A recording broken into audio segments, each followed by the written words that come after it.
Well,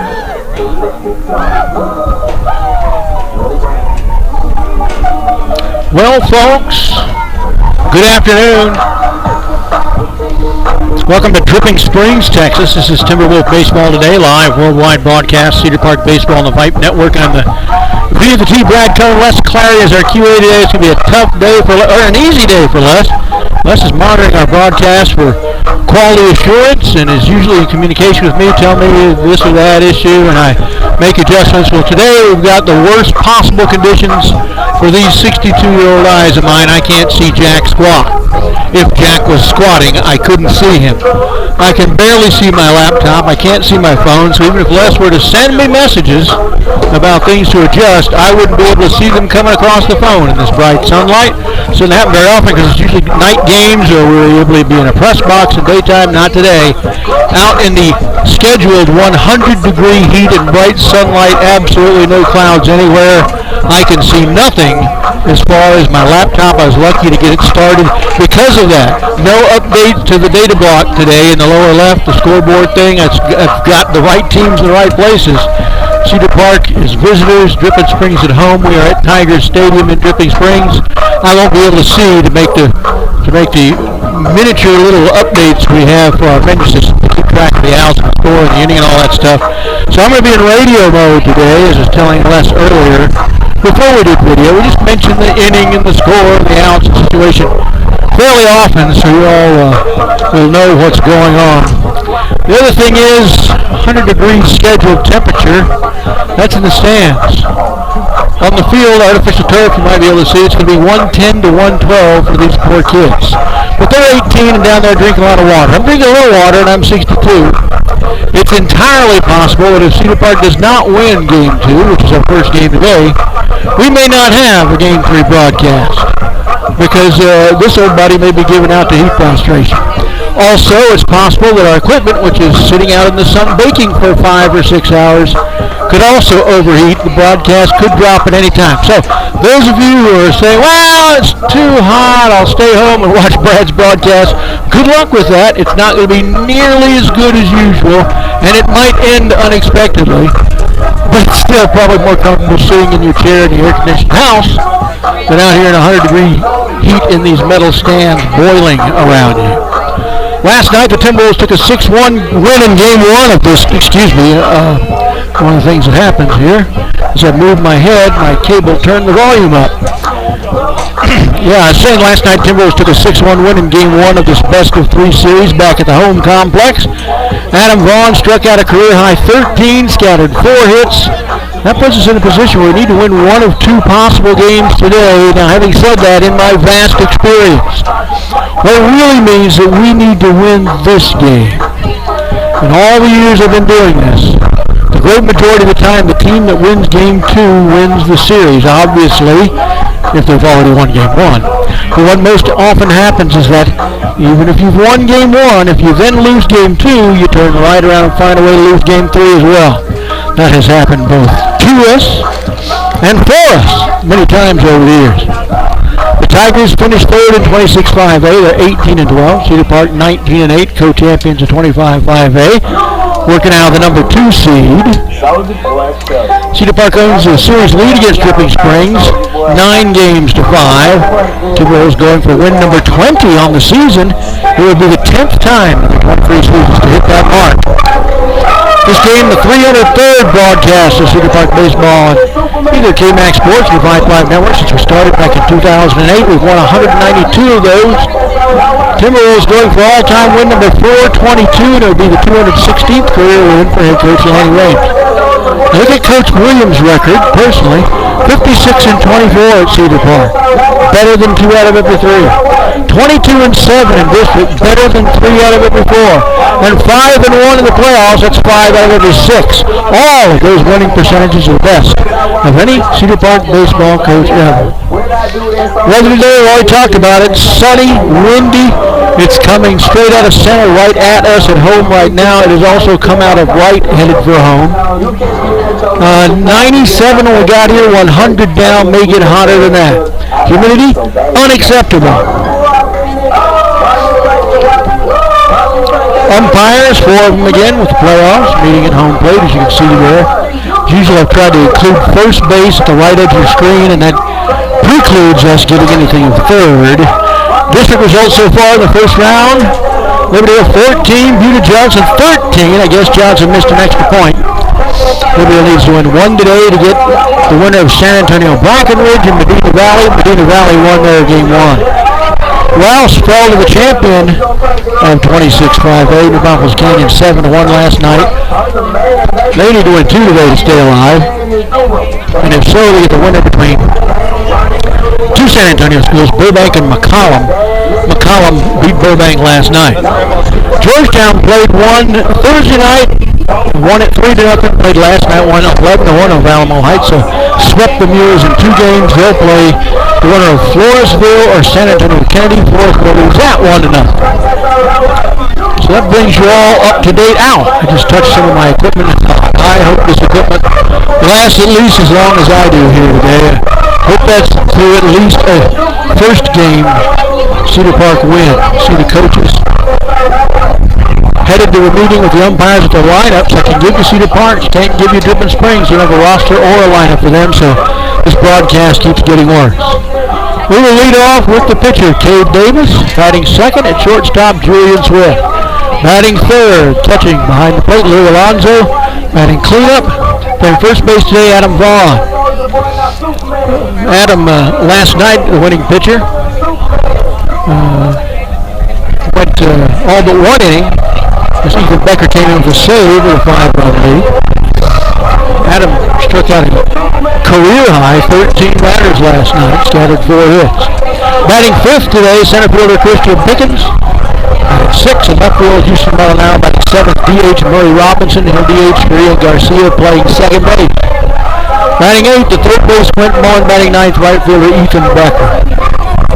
So, if you're keeping your own scorecard, at least for Cedar Park, it's Davis, Swift, Alonzo, Vaughn, Pickens, Molinaro, Robinson, Mullen, Becker. I also cannot see enough to run my Jazzler software, which does our intro and outro, so ably done by Rowan Ruiz, and runs our commercials. So, between innings, I'm just going to turn down my mic, lets you listen to the sounds of the ballpark while I compile stats, pitch counts, and that sort of thing. So, there's the skinny on how subpar today's broadcast will be. Hopefully you can see it just fine and can hear me fine for now, either until I overheat or the equipment overheats. One of the two may well happen, will almost assuredly happen if we're out here for 6 hours. Cedar Park in the first base dugout. Cedar Park fans to our right. Dripping Springs in the third base dugout where they're all home white. Cedar Park and they're all road grays.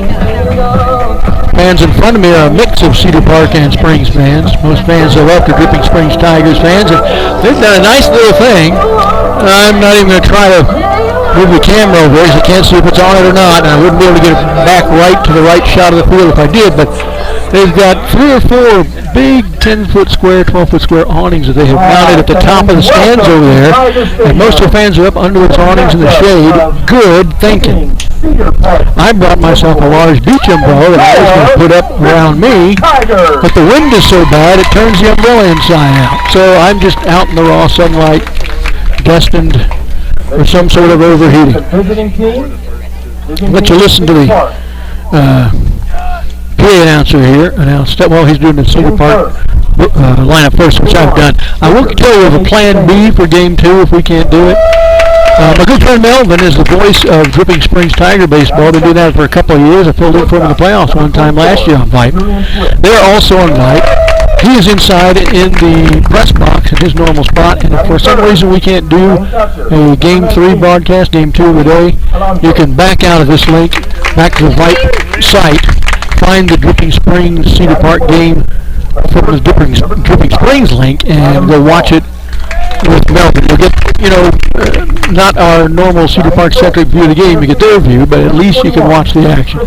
So there's your plan B if we don't get to do a Game 3 broadcast.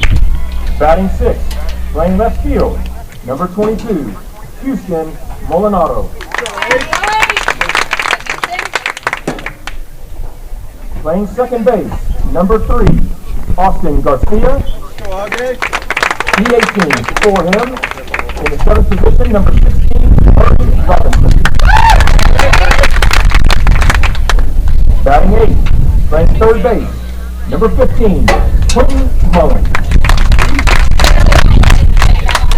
And batting 9th, playing right field, number 5, Ethan Becker. And the rest of the Cedar Park Timberwolves, led by their coach, head coach Lanny Williams. And now for your Dripping Springs Tigers. All right, here's the Dripping Springs lineup.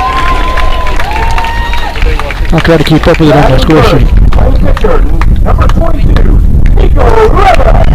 Nico Rivas, who played shortstop last night. Batting second, playing second base, number 11, Aiden Perry. Aiden Perry was at second base last night. Batting third, playing center field, number 25, Brandon Arvidsson. Brandon Arvidsson was the pitcher last night. Starting pitcher anyway. At catcher, number 19, Gavin Hoyle. Gavin Hoyle did not play last night. At DH, number 1, Mason Ashlock. Mason Ashlock's DH for him. Fifth, playing right field, number 13, Taylor Tracy. Taylor Tracy played last night. Batting sixth, playing left field, number 3, Aiden Dennis. Aiden Dennis played last night. Batting seventh, playing third base, number 4, Sam Academian. Sam Agadanian. Did we pronounce his name wrong last night? Batting eighth, playing first base, number 15, Rylan Mahoney. Rylan Mahoney did not play last night. And batting ninth, playing shortstop, number 6, Jackson Conover. Jackson Conover did not play last And the night. rest of your Dripping Springs. Well, at least 3 guys that did not hit the lineup last night for Dripping Spring. Roydas, Perry Arvidsson, Ashlock, Tracy Dennis, Agajanian, Mahoney, Conover, now the national anthem.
Okay, there's the anthem. We're about ready to get going here. I can't see my phone or the screen to know what time it is, so I don't know if we're starting on time or not. On the mound for the Tigers, number 22, Nico Ruedas. So as we watched Ruedas warm up last night, made a lot of great-looking athletic plays at shortstop. Watching his pitching style, reaches back fairly far, righty. Started last night was their lefty. And we saw 4 of their pitchers last night, knocked them around pretty good.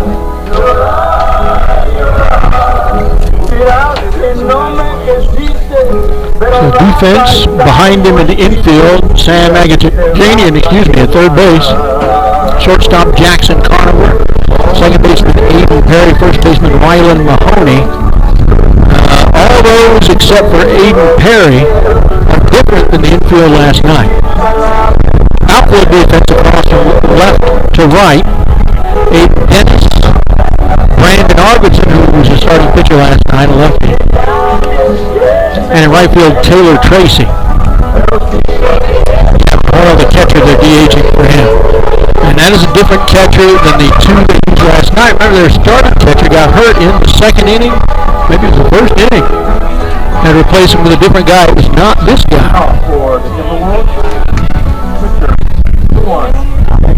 Kay Davis steps in.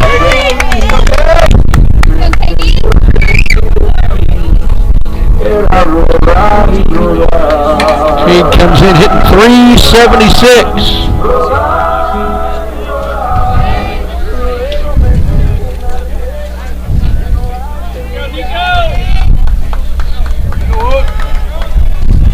Umpires pointing to some equipment left out in front of our dugout. They're retrieving it, so we keep going.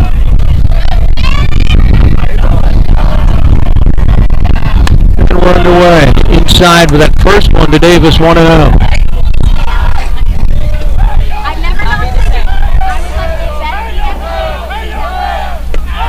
That one low, 2-0. The noise from the dugouts ragging on pitchers seems to escalate during the playoffs. A lot more severe than it is in the regular season. That one was inside by a foot, called it a strike anyway. 2-1.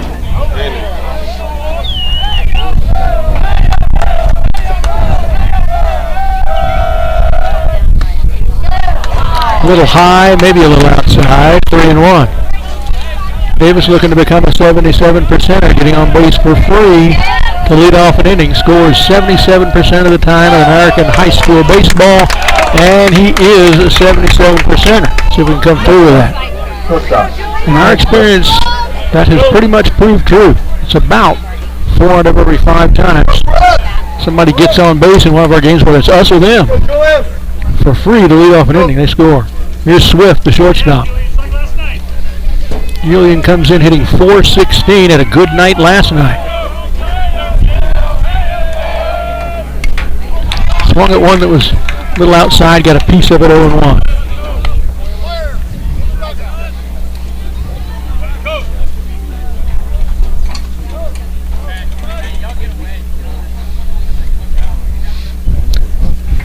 Umpires wanting to make sure Cedar Park folks stay in the dugout, shooing them back in. A lot more picky about rules like that in the playoffs than in the regular season. Foul out of play right side. 0-2 to Swift.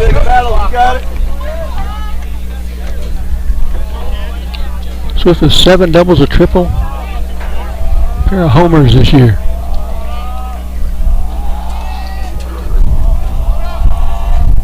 Oh, that hits him. That moves Davis to second. Swift is aboard at first as a hit batsman. There are still no outs here in the first inning.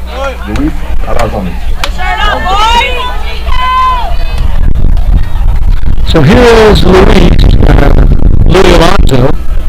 Louis, you look at his numbers on offense this year. Comes in hitting .410 on base at .516.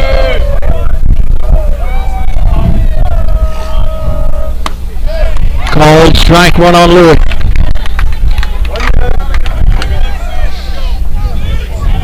Vaughn on deck, Pickens in the home.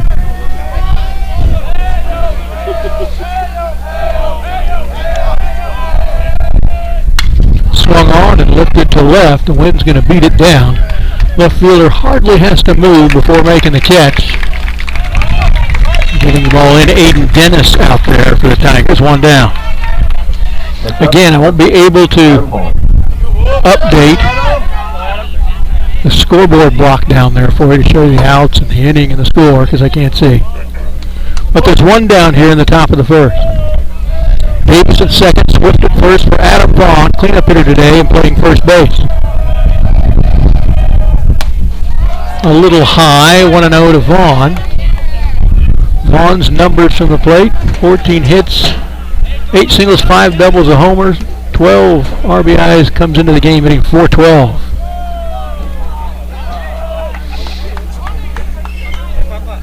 And the Tiger catcher, Gavin Hoyle, wants to go out and talk to Nico Rodas, the pitcher, for a second. Maybe straighten something out with signals.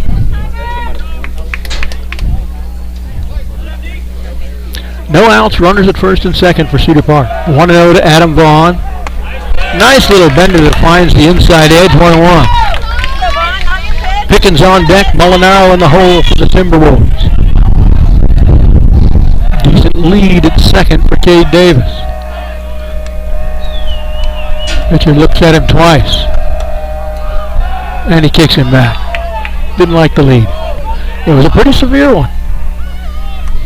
Swift at first, Davis at second. One down. That pitch, a little low, but they called it a strike two.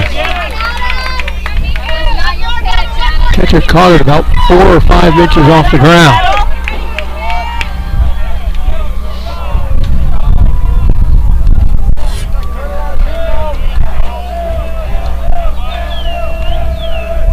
High. 2-2 to Vaughn. Glad you're with us, but again, if you're joining late, extreme heat. Can't update the data block because I can't see. Won't be any commercials because I can't see. And I'm old and in 100-degree heat for several hours, so it may not even last a day. Our equipment might not either. That one low, 3-2. That was more of a strike than the strike he called a moment ago. So full count to Adam Vaughn. I believe it was 7 Cedar Park batters went to a full count last night. Their pitchers threw a lot of pitches. Vaughn takes this one to center. Center fielder will take it. On the run to his left, and there's 2 down. Davis stays at second, Swift at first. Center fielder. Wynn beat that one down, too. 2 away for the 5-hole hitter, center fielder Christian Pickens. Pickens comes into the game hitting .319 after last night's all factored in.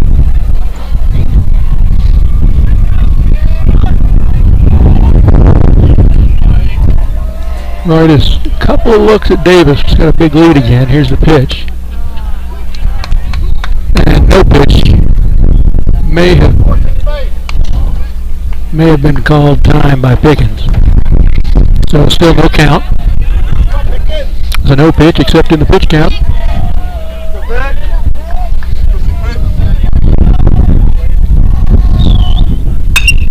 Line drive, lands fair at third base. Rounding third and scoring is Cade Davis. Here comes Swift. Coach is sending him home too. The throw comes not in time. But they do get him at third base. Oh, they don't. They called him safe at third. Ball comes loose. Nowhere to go for Pickens, though. That's why the ball came loose. It looked like it was in time. So a 2 RBI double. He gets to third on the throw home for Christian Pickens. Timberwolves lead 2-0. Sets off a car alarm. Swift scores all the way from first. Davis scores from second. 2-0 Cedar Park. 6th batter of the game is left fielder Houston Molinaro. Molinaro into the game hitting .308.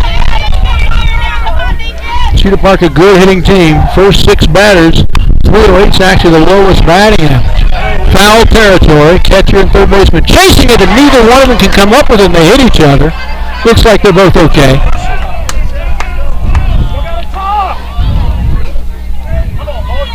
0-1 to Molinaro. Pickens took the first pitch in a line drive that landed about 3 feet fair. About 25 feet into the faux grass behind third base. He is at third. It was a 2 RBI double. Went to third when the throw went home. 0-1 to Molinaro with 2 outs and a 2-0 lead. Low, 1-1.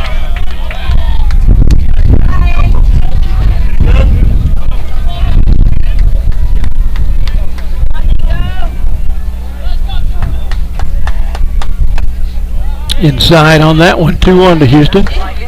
Murray Robinson's on deck, Quentin Mullen in the hole, but there are 2 outs.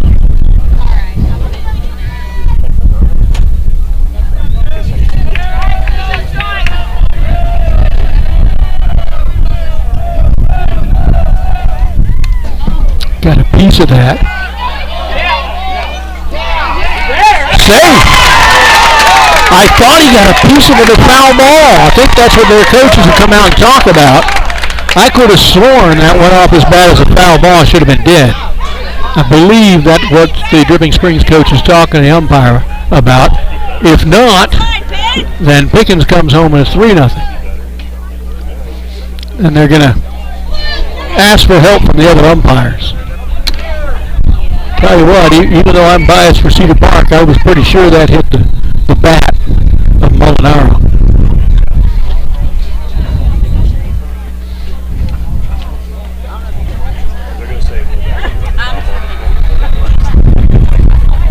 You rarely see umpires change a call, but if they change this one, it would be right.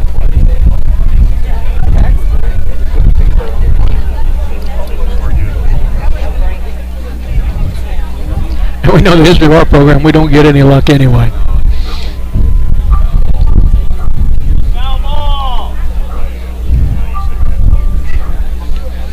Playing under pressure. Coming back and talking to the Dripping Springs coach. The way he's talking, I think he's going to stick with his call, which I think is wrong. Seemed clearly to come off the inside part of the bat of Pickens.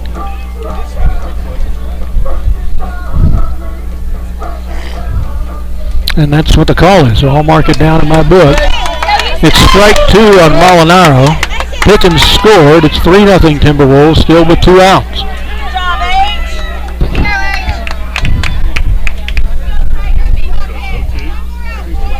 Now Lanny's got a question, but I guess he's satisfied. He's going back to the third base coach's box.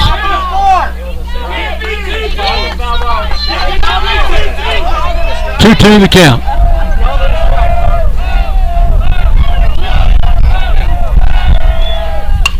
Foul ball, still 2-2.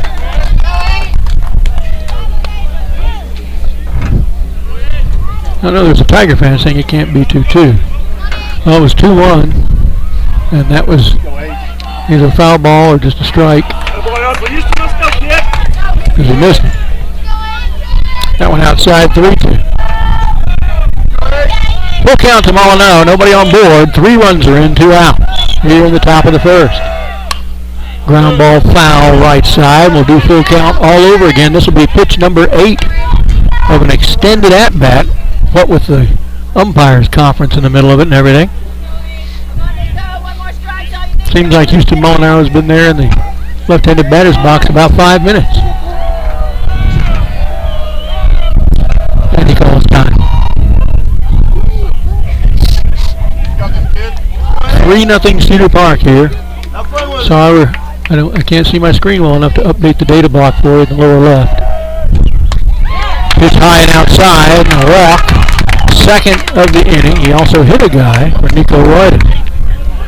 So the 7-hitter, DH, Big Murray Robinson.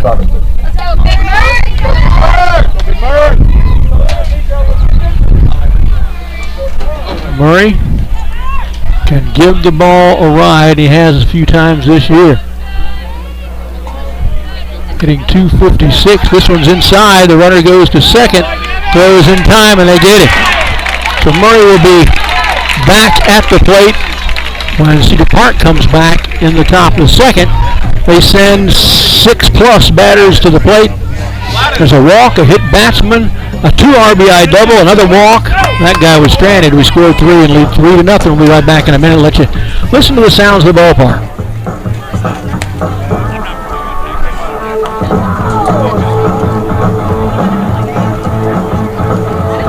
And on the mound for Timberwolves, Dave Davis. Let's go, find out the rhythm on the make you round. Let's go, find out the rhythm on the make you round. Come on, you can quit though. You don't need the money when you look at that city, honey.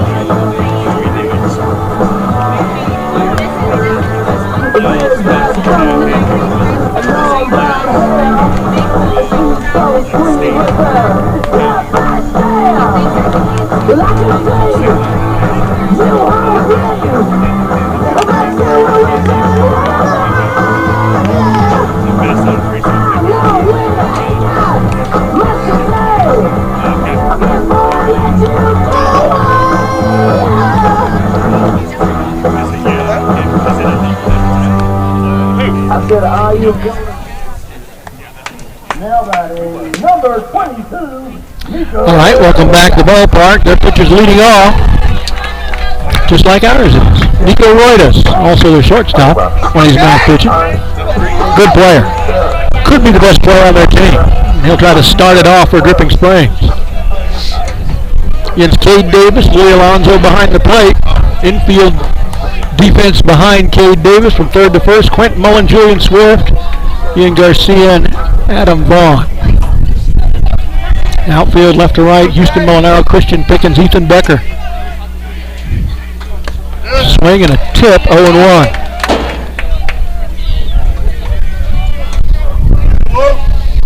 Cade uses a good mix of fastball and change.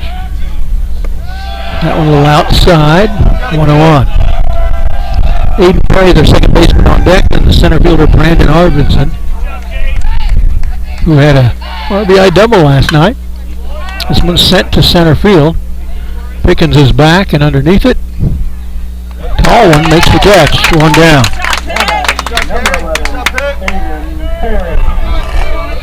One out, nobody on for the second baseman, Aiden Perry. I believe Aiden Perry had one of Dripping Springs' 4 hits last night. Played well at second as well. On the ground, chopped foul right side, 0-1. I did take all kinds of sunscreen on myself, but that doesn't keep you cool.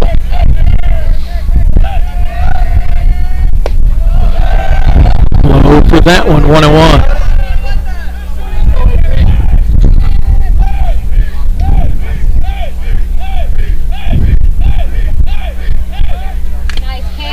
Foul tipped in the plate area, 1-2.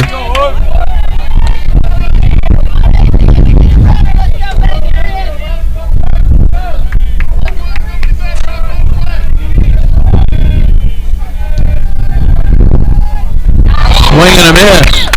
Louis tags him since the ball was kind of in the dirt. Probably shouldn't have swung. First strikeout of the game for Davis.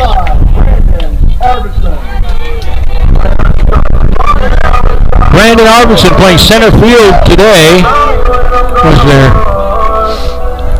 starting pitcher last night and batted left-handed last night. He is a left-handed pitcher. Apparently switch hitter, he's batting right against the lefty Cade Davis. Swung and fouled it out of play right side. 0-1 to Arvidsson. 2 outs, nobody on here. Bottom of the first, 3-0 Timberwolves. Cedar Park needs to win 1 of 2 today. Dripping Springs needs to win them both. Called strike 2. Winner gets the winner of Eagle Pass Wind, who is 28-2, but really hadn't played anybody. And called strike 3. We'll finish that thought when we come back. 3 up, 3 down inning. 2 of them by strikeout for Cade Davis. 3-0 Timberwolves for 1 complete. We'll be back.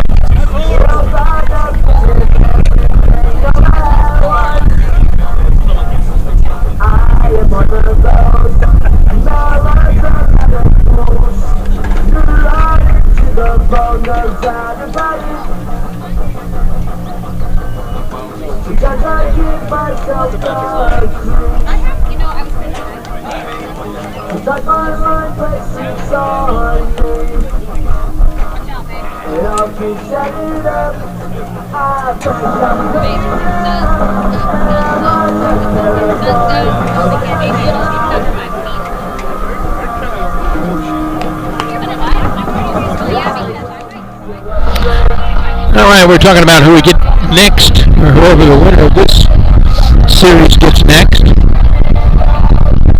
Eagle Pass win, as I said, it's 28-2. They haven't played anybody. They're playing San Antonio Edison, which has put a much tougher schedule, but they're just 15-8. But Edison did get tattooed by Wynn last night. I think the score was like 11-2. So Wynn just needs to win 1 of 2 today. And of course, Eagle Pass a long ways away. Probably not going to be a home and home. That's probably something where we're meeting them somewhere in San Antonio, something like that, but who knows. We'll find out from Coach and hopefully in the post-game show after Game 1 here today. If there is a loss in Game 1. We won't have a post-game show there. We'll just pause for 30 minutes and go to Game 2, if we can bring you Game 2 here. Which will actually be Game 3. Game 2 today is Game 3 of the series. So Cedar Park up 3-0 after 1 is at 7, 8, 9 in the order. Murray Robinson, Quentin Mullen, and Ethan Becker. Murray was up, took one pitch, it was a ball, but they threw out. Houston Mullen out trying to steal second after that pitch, so he's back up again with a reset count, high and out again, so 1-0 again to Murray Robinson. Again, Mullen on deck for the hole back at the top of the order. Sliced foul into the net, third base side, 1-1 to Big Murr.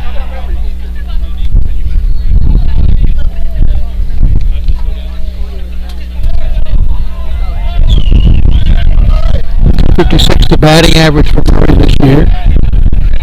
Outside, 2-1.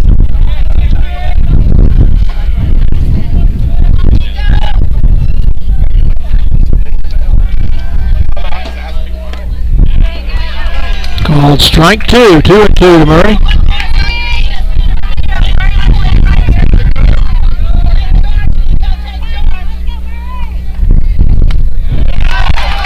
And strikes him out. First strikeout of the game for Reuters.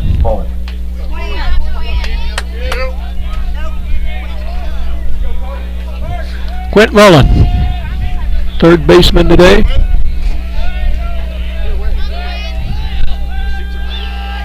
Into the game hitting an even 200. That one misses, 1-0.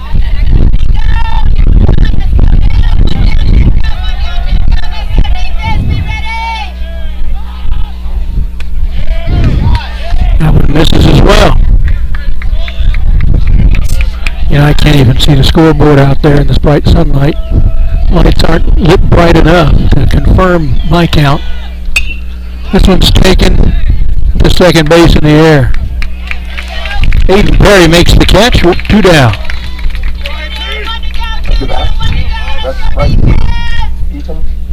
Ethan Becker is our second leadoff guy. Coach puts a 400 hitter down in the 9 spot. So we'll have 1, 2, 3, 4, 5, 6, 7 batters in a row hitting .318 or better starting right here. Called strike 1 on Becker.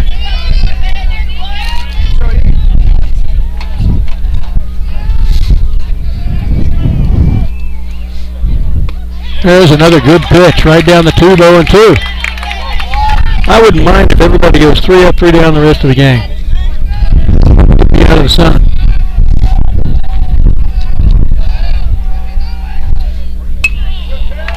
Line foul out of play right side. Still 0-2. Shadow of a plane just went by. Can hear him up there.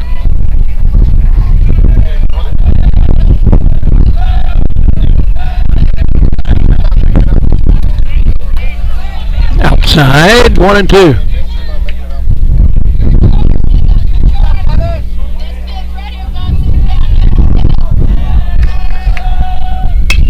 Swung on, lifted foul right side. Probably going to make it out of play. It does. Still 1-2 to Ethan Becker. This will be the 6th pitch of the at-bat.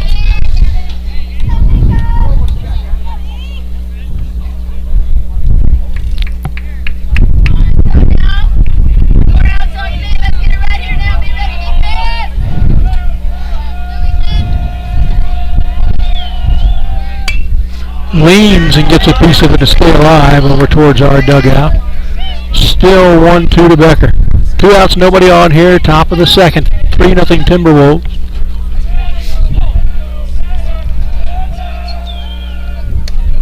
Way outside, 2-2.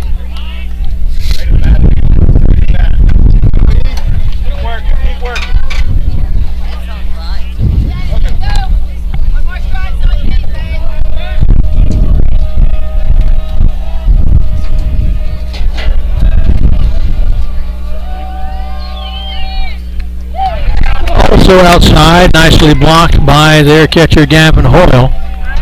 Count runs full now to Becker.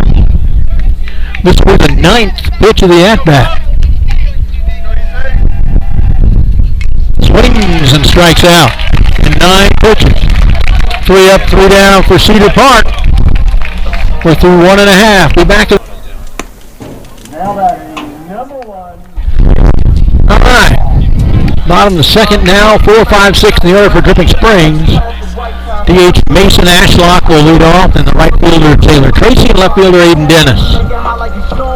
To face Cade Davis, who comes in with 54 in the 3rd innings pitch and 10 appearances, 9 starts, a 7-1 record, and this is sent to the outfield and drops behind the shortstop. There goes the no-hitter.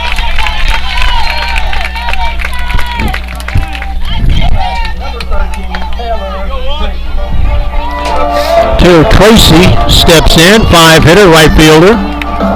Goodness, that's too loud up there.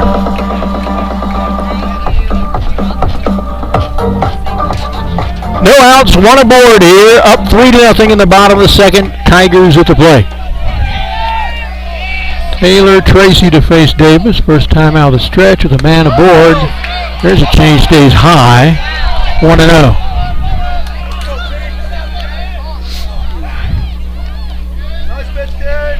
Time for Cade to take his dugout medicine from the Tigers. Backs off. Mason Ashlock, first hit of the game, is at first. Line foul, right side, out of play, 1-1 to Tracy. Boy, I hope I can stay with you all through the day today. I'm really feeling the heat already.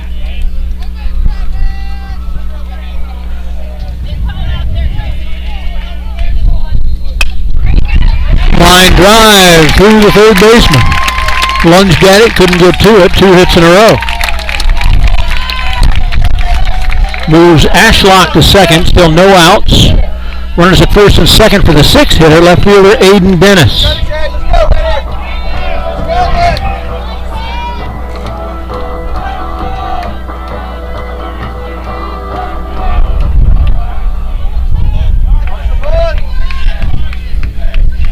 Look at second by Davis. Pitch shows bunt, misses. Well, he thinks about going out second, nobody there though. Just a threatening gesture. 0-1 to Dennis.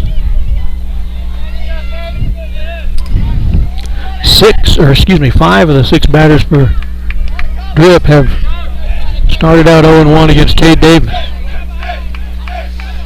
One of those got a hit though. Shows bunt again. Misses again. Strike 2.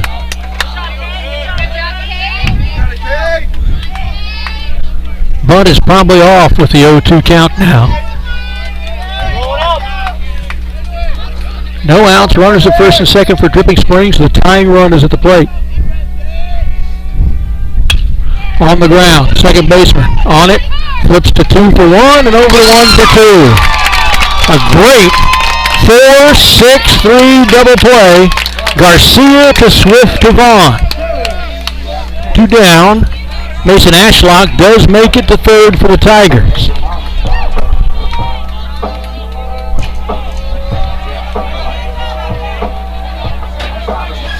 Sam Agajanayan, 3rd baseman.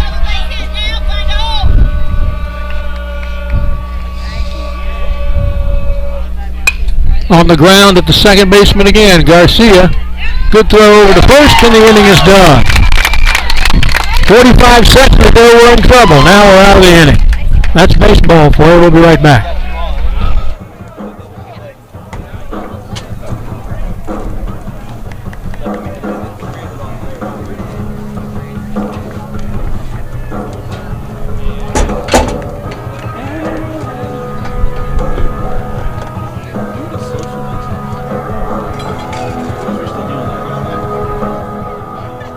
In fact, I'm going to come back right now because the pitch counts are something really amazing at this moment.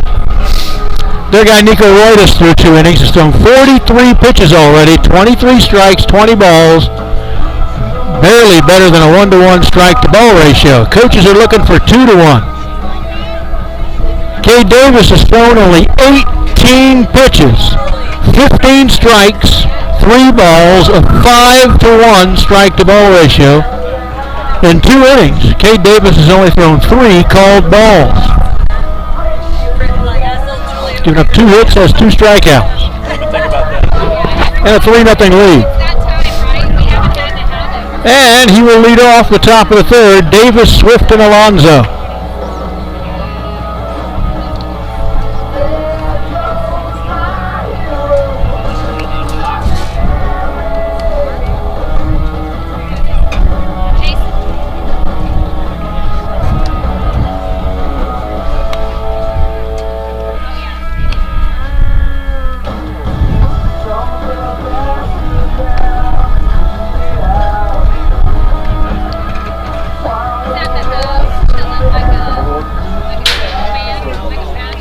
So here's Cade Davis, step into the plate, comes into the game hitting .376. Walked and scored the first time up.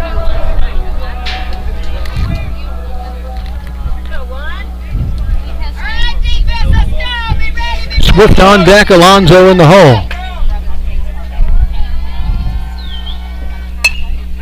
Oh, just foul. Pushed it up the third base side, 0-1.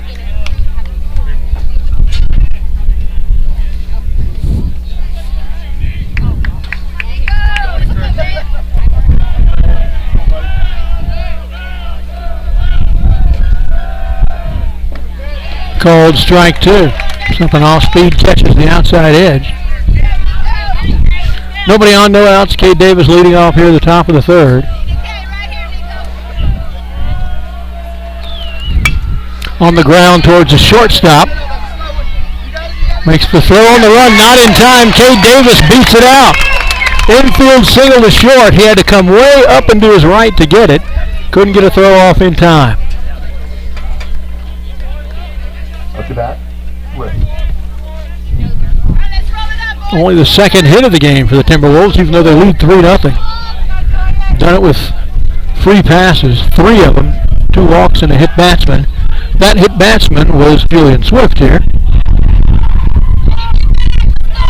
Steps up with no outs and Davis at first, comes in hitting .416. Fouls it into the net, 0-1. He was hit batsman and later scored all the way from first on the 2 RBI double by Christian Pickens.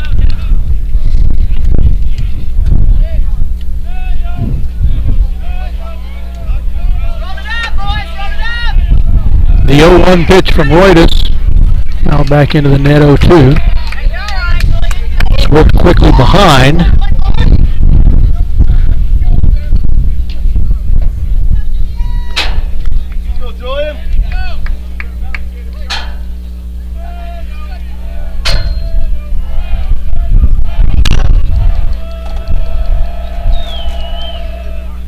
Outside, 1-2. Davis showed great speed beating out that grounder to shortstop's backhand side. We've seen that on display all year when he's not pitching, chasing stuff down and right that you never thought he'd get to. Fishes for it, gets a piece of it, stays alive, still 1-2. Julian got a haircut. Asked him about it, he said, yeah, he lost 5 pounds. He'll be able to run faster.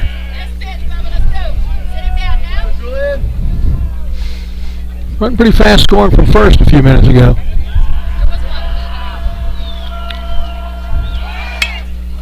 Hit and run play, fouled, out of play, still 1-2 to Swift. This will be pitch number 6 of the at-bat.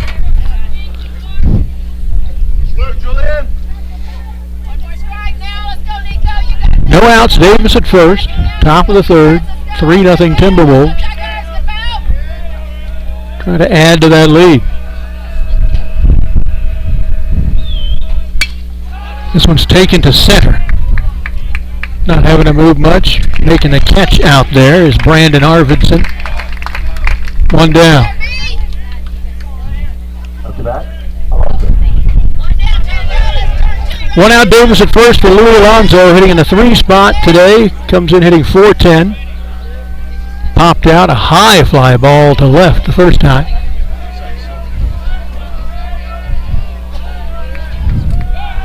A throw to first, almost threw that one away. Only their second throw, so it would be early. That's usually out of about the 7th throw they throw it away.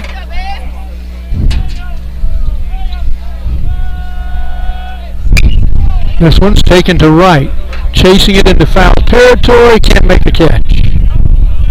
0-1 to Alonzo.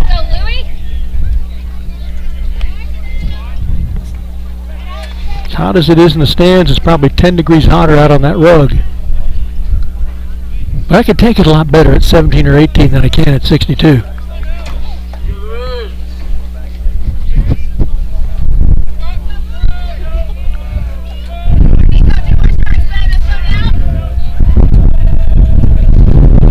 The pitch. Ooh, I think he went.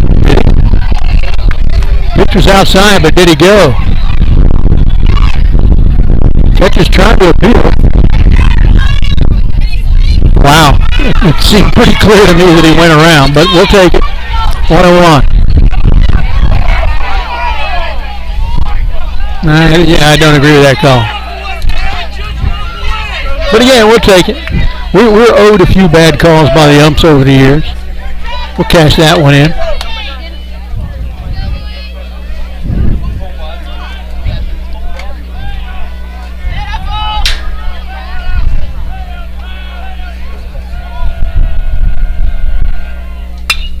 Back through the middle for a single in the center field. Davis stops at second. Third hit of the game for Cedar Park. Alonzo at first, one out. The cleanup hitter today, Adam Vaughn. Adam comes in hitting .412. Flied out to Arvidsson in center the first time up, and head coach for the Tigers going to talk to his infield defense. And I'm going to take a drink of my Gatorade and see if I can keep myself alive a few minutes longer.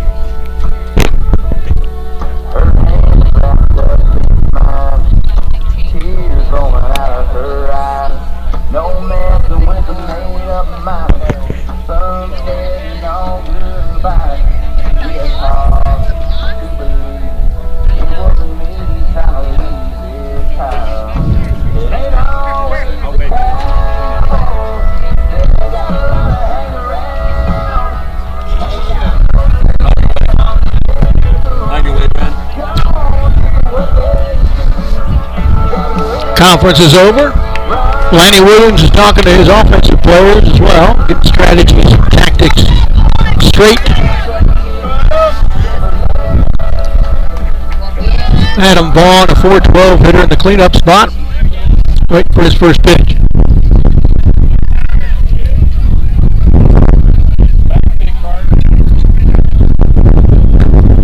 Pitcher steps off. Too hot to step off or to step out. Let's go. Pitch a little low. 1-0 to Vaughn. Pickens on deck. Molinaro in the hole.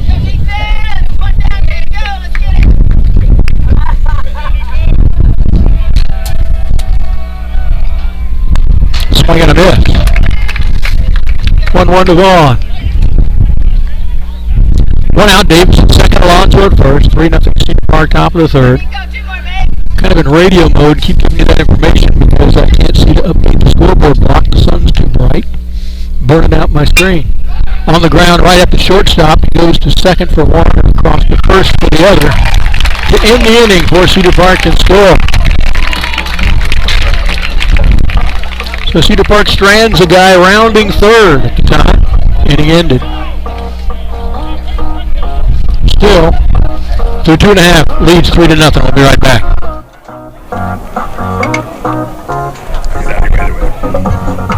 Where's your partner? Where's your partner? Oh, is it? I didn't know that. If you would have known that, I would have come on and helped some if you needed. What I need is like an air conditioner right here. Well, I know there's a lot going on. Sometimes it's hard to not have somebody open, but.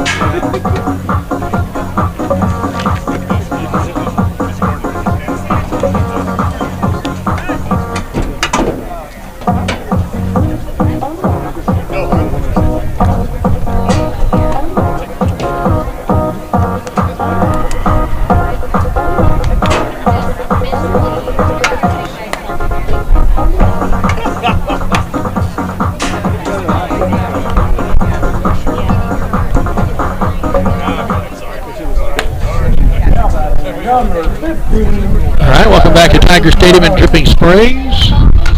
Tigers to the plate here in the bottom of the third. They're at 8-9-1 in the order. First baseman Riley Mahoney leads off, then shortstop Jackson Conover, and top of the order with the pitcher Nico Royals.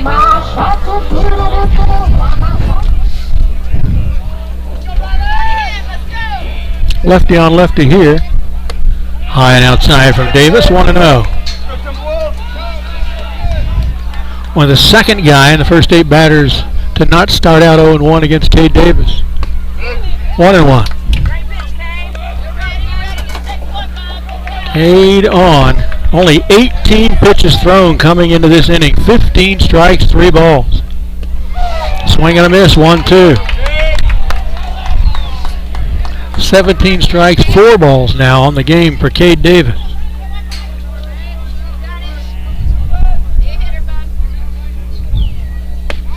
Strike 3, got him looking.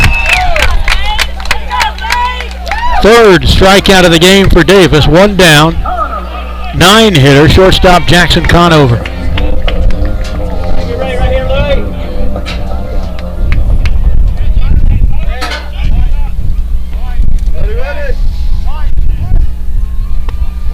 Low, 1-0 to Conover. 1 out, nobody on here in the bottom of the third. Tigers working against a 3-0 deficit against Cedar Park. That one misses. 2-0.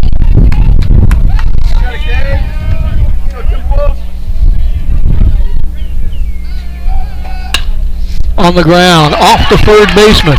Does he have time to make the throw? Yeah! Oh, it pulled him off the bag. Had to make a good scoop over there, Adam.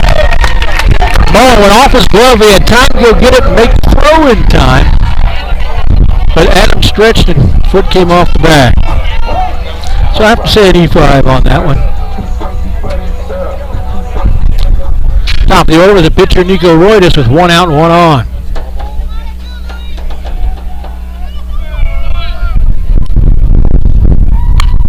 This one's only foul left side, 0-1.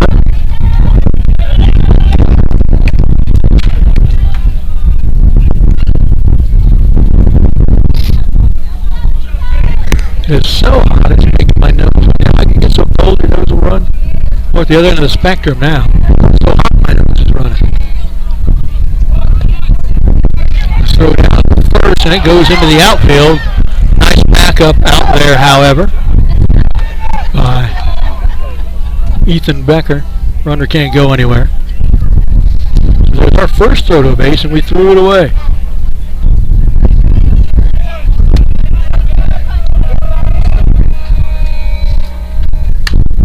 This one's lifted. Right side, infield, on the first base line! And there's interference. He is out. So the runner, it's a dead ball. The runner ran into the first baseman as he's trying to make the catch, so that's interference on the runner, and he is out. That immediately causes a dead ball, so the guy that's going to second has to go back to first, and there's 2 outs.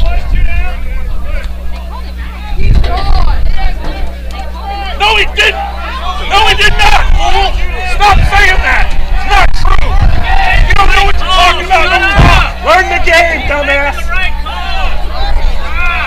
If that had happened to y'all be on that field. And we got fans yelling at each other across the stands now. Never a good sign. Both coaches seem to have seen something different happen.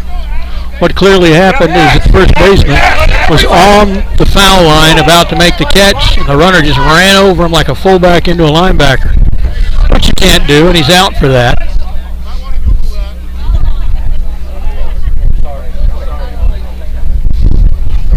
I'm not sure why Lanny is talking to him. I think they appeared to call him out and send the runner back to first. Let's go, boy! Lanny might have been talking about intent. The runner didn't even try not to hit him. Appeared to hit him as hard as he could. Sometimes you can get thrown out for something like that. I don't think so here. I think they're talking about that. Probably will not do it. Playoffs, let him play.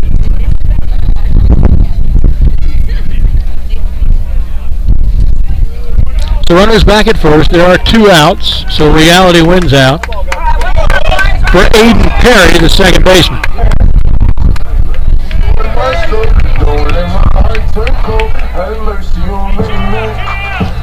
Aiden Perry struck out swinging the first time up. There are 2 outs here in the bottom of the third. Jackson cut over at first. In the plate area, 0-1 to Perry.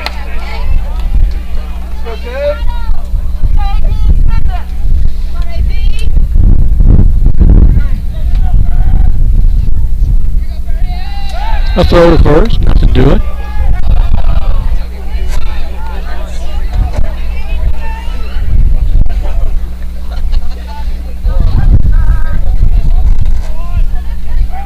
Oh, and 1 to Aiden Perry. Arvidsson on deck. That one misses 1-1.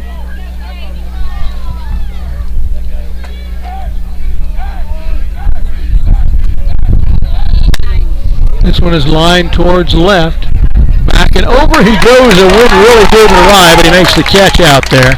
Good job defensively by Houston Molinaro, making a couple of course changes. Inning ends. The 5-hole hitter Christian Pickens steps up, comes in, hitting .319. That average is going up. He is 1 for 1 with a 2 RBI double up the left field line, and he later scored. And there's another one that's about a foot foul. Pretty much the same kind of hit that he got the RBIs on. 0-1. Again, Molinaro on deck, Robinson in the hole.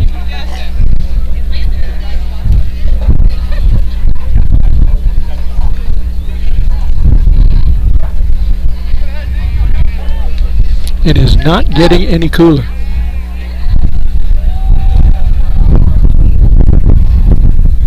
Outside and low, 1-1. Not nearly as many fans in the stands as we had last night at Cedar Park. Part of that's the heat, I'm sure.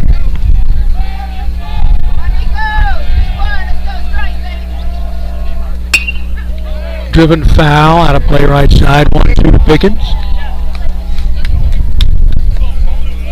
Nice to get a few more runs for insurance.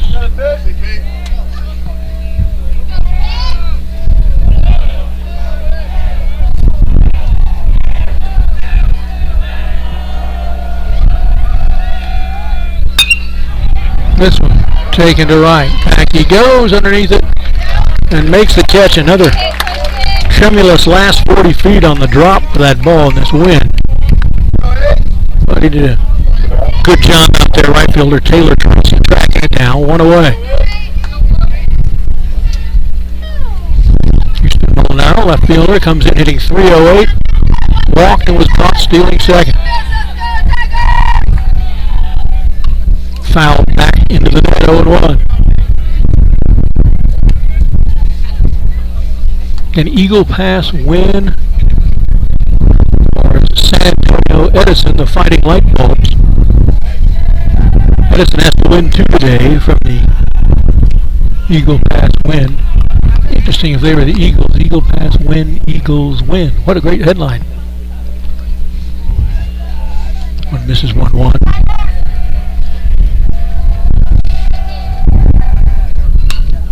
Foul. 1-2.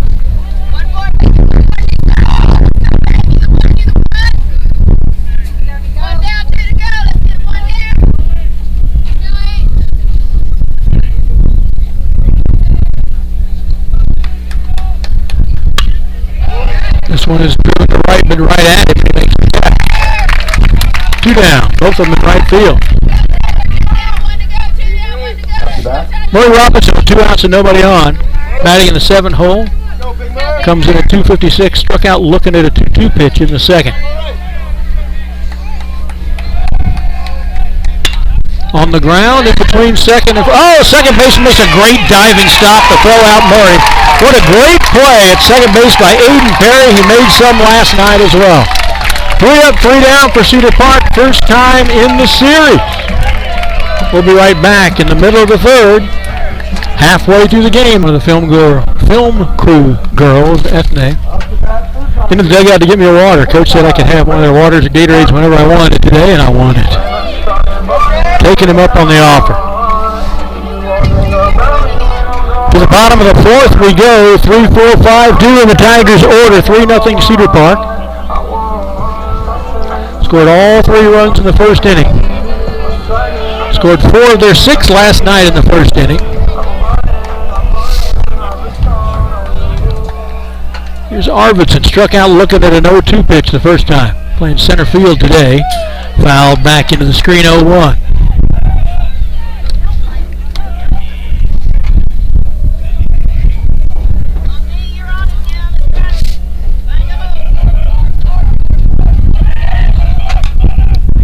Little low. 1-1.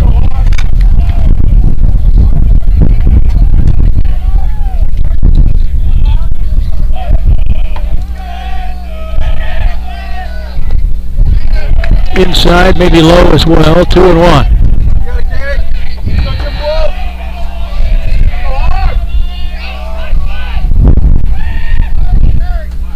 Swing and a miss. Cade pulled the string on the change there. 2-2. He likes the changeup for his out pitch. Here's 2-2. Let's see what he does. Fastball and blows it by him.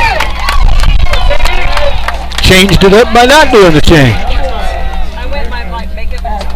Fourth strikeout of the game for Cade Davis, the second of Brandon Arvidsson, their 3-hitter and center fielder.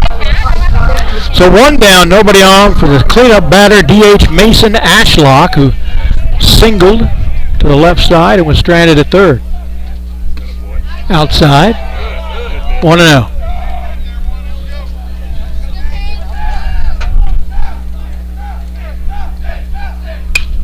This one is taken foul to the right side. 1-1 to Ashlock.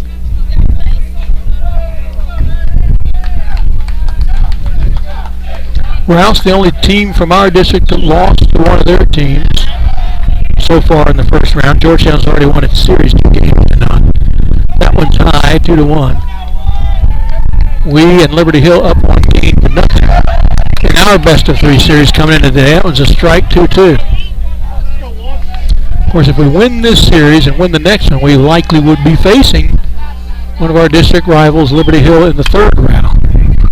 Ground ball to third. Quentin Mullen across the diamond for the out. 2 down. Nobody on for the 5-hitter, right fielder Taylor Tracy. Singled and was cleaned off a second on a beautiful 4-6-3 double play.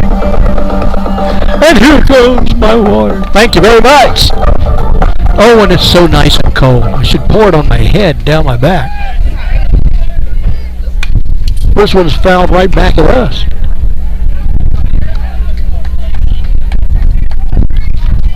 Oh my gosh, that water's good. 0-1 to Taylor Tracy. This one is fouled left side, out of play, 0-2. Now a strike away. 1, 2, 3.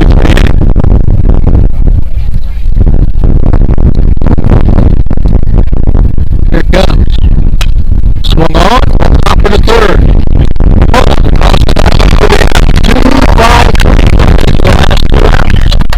1, 2, 3, 8. We're through 4 complete. Still up 3-0. We'll be back.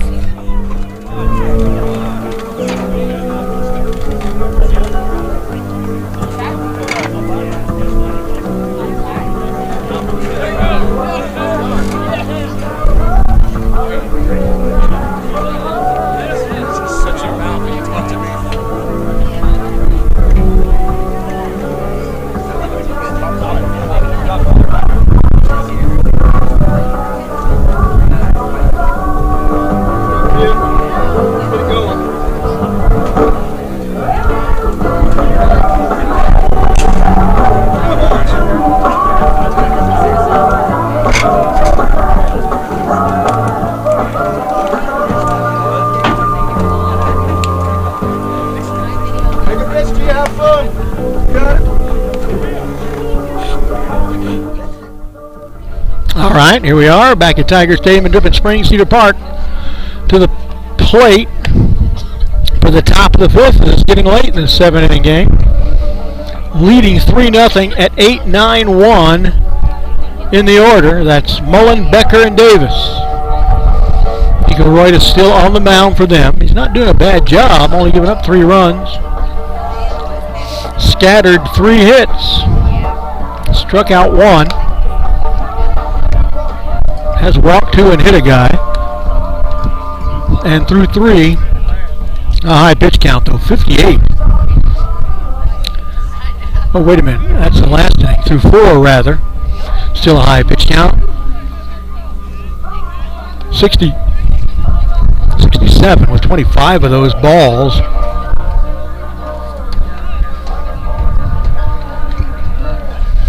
So the strike to ball ratio is improving. Jay Davis, the same number of innings, only thrown 43 pitches, 32 strikes, 11 balls. Pretty much right at a 3-to-1 strike to ball ratio for Davis. Here's Quentin Mullen. Right back through the middle for a hit. On the first pitch. Single back to the box for Quentin Mullen. So no outs. Mullen at first for the 9-hitter, right fielder Ethan Becker. Came in hitting right at 400, but he struck out the first time.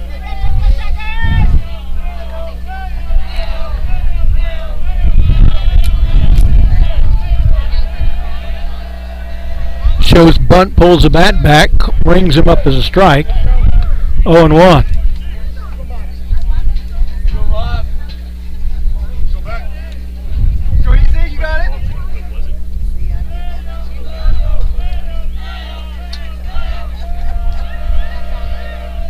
Almost hits him inside. 1-1.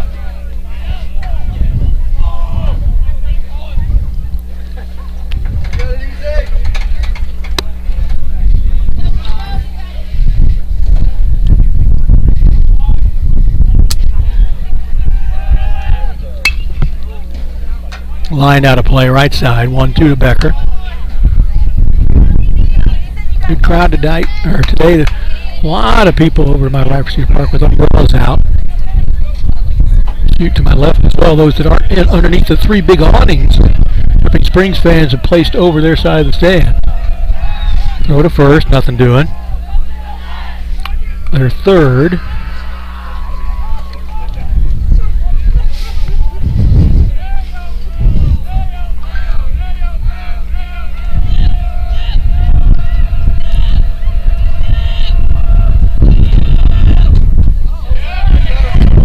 Checked his swing and he is down. 1 down, runner at first, top of the order for Cade Davis. Only the second strikeout of the game by Cedar Park, third.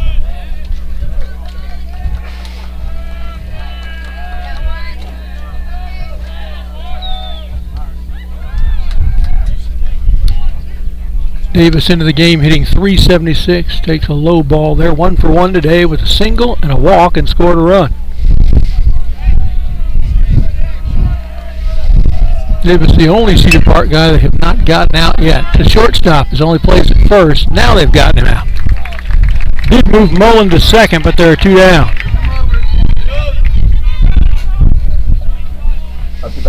Julian Swift to the plate, comes in hitting .416.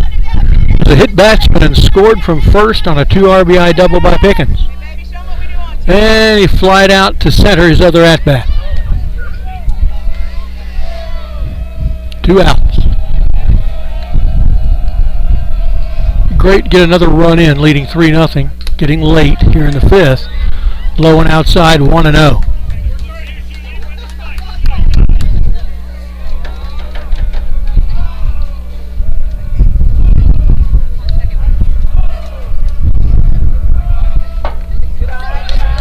Gets through the catcher, runner goes to third easily enough. That's Mullen. 2-0 the count to Swift.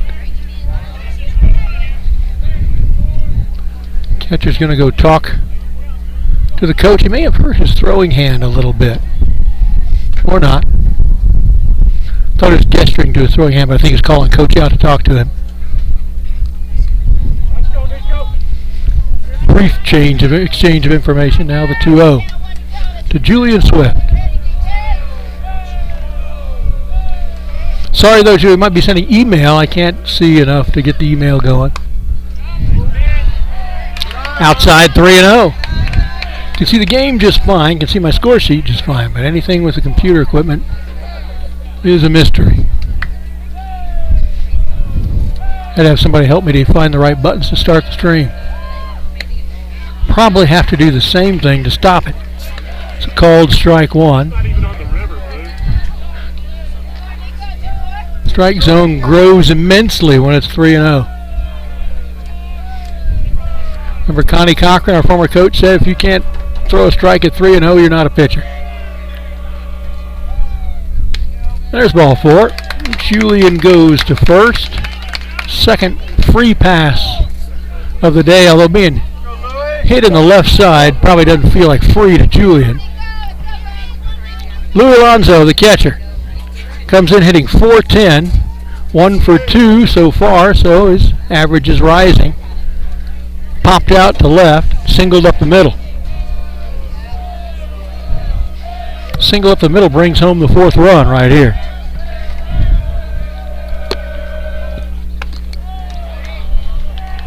A little high with that off-speed pitch. 1-0 to Louis.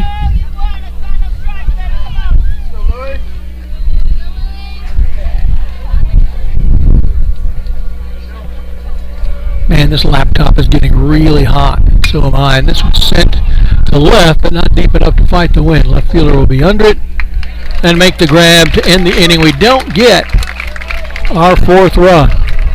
We'll be back with the bottom of the 5th Tigers to play right after this.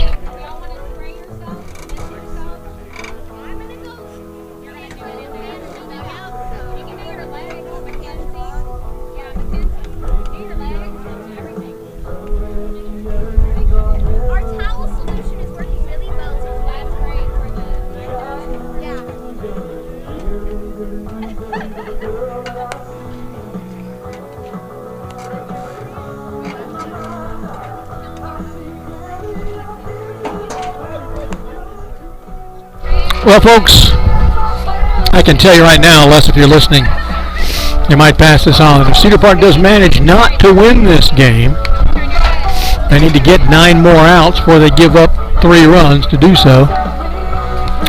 If Cedar Park does not win this game, this game 3,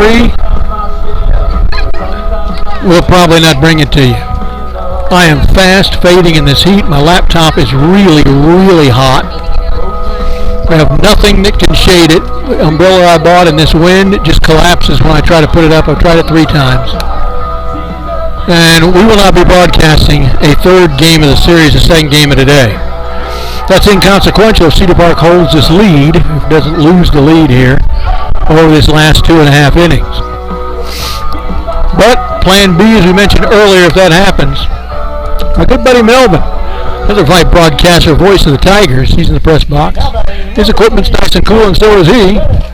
You can always go over there and listen and watch the Dripping Springs broadcast of Game 3 if you want to see it, if Cedar Park manages to snatch defeat from the jaws of victory here. I'm saying they don't. They are at 6, 7, 8 in the order. Here's left fielder Aiden Dennis. Takes the first one low and in 1-0. He hit into that 4-6-3 double play on the ground.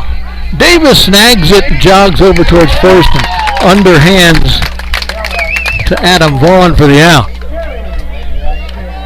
1 down. We need 8 more outs. 3rd baseman Sam Agajanian. That's what they're saying. I forget how I was pronouncing it last night, but I realized that was wrong. I think I was saying Agajanian or something like that. Agajanian. Only other at bat, he grounded out to second. This was outside, 1-0. Oh, I hope my sunscreen's working. Don't want to get overheated and start a case of skin cancer. Trying to move up and get my knees underneath the shade of the table. That looked good, but he didn't call it. 3-0. Oh, put him on for free.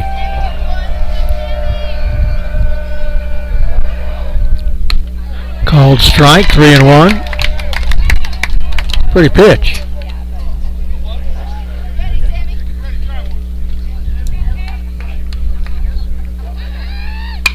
On the ground, a 2 hopper to Quint Mullen at third. Across the diamond to Vaughn with a good throw. 2 down. Quint Mullen's really settled in at third there. Started with several different people playing that position the first 2/3 of the season, but Quint has settled in lately and done a good job. 2 outs, nobody on for Ryland Mahoney. They're 8 hit on the first baseman.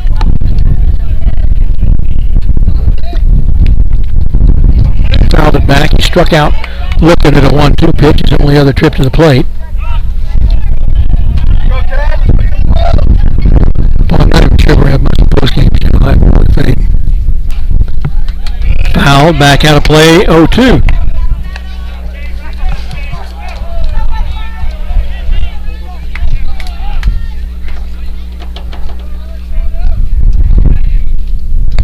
Swing and a miss.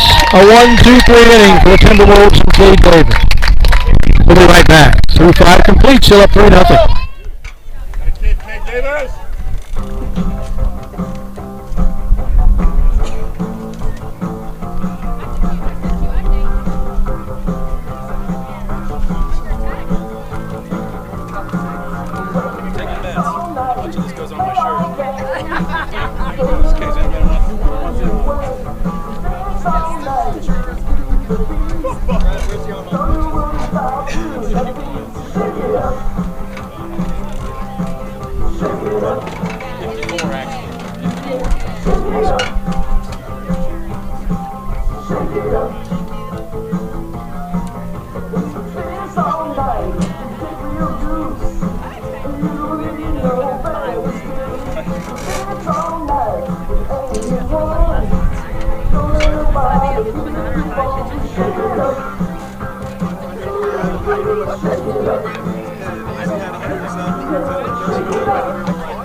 Looking at pitch counts now.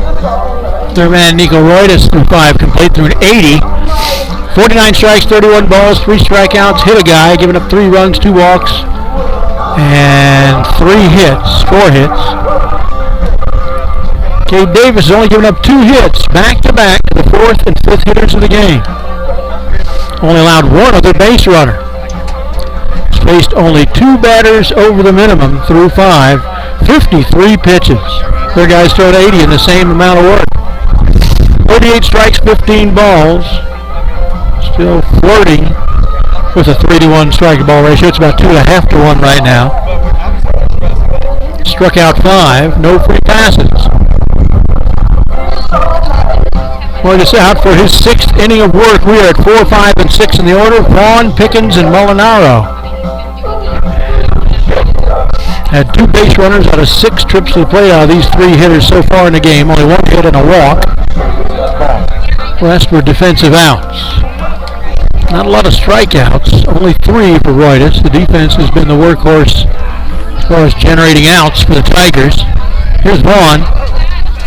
Into the game hitting .412, 0 for 2 with a fly out to center and a ground out to short. So he's 2. High and out, 1-0 to Adam. Excuse me. Drank the water too fast. High again, 2-0.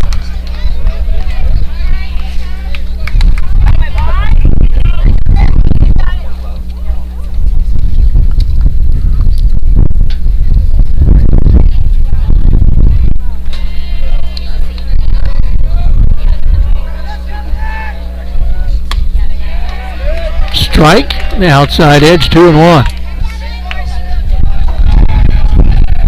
Thinking more outside games in the daytime. I'm going to bring a big 10x10 awning and set it down on the fence between the dugout and the stands. It gives you a terrible view of the game on the camera, but I think that's the only way to keep the equipment and myself cool enough to do the games. Swing and a miss. 2 strikes.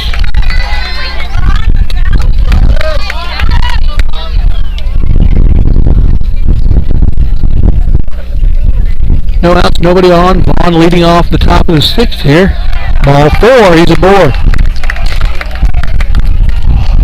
The 77%er. Only had one in the game, and yes, he scored. Christian Pickens will walk up and talk to Lanny Williams.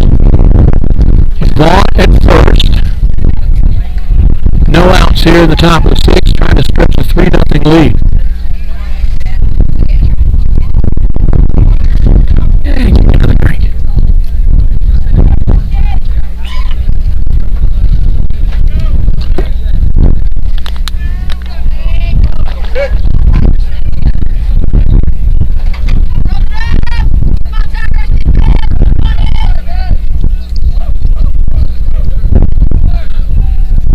We're going to say hello to Louis Alonzo's grandparents, watching again, as they always do, from La Mesa, Texas. Glad to have you with us. Shows bunt, pulls the bat back, was high, 1-0 Pickens.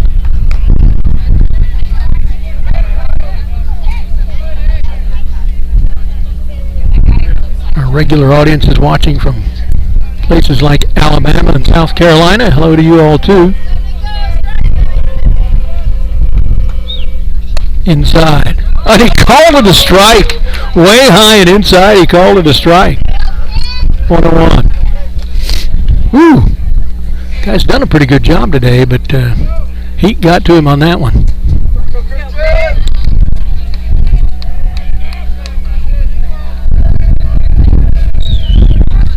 Shows bunt, pulls the bat back, called a ball, throw to first, nothing to it.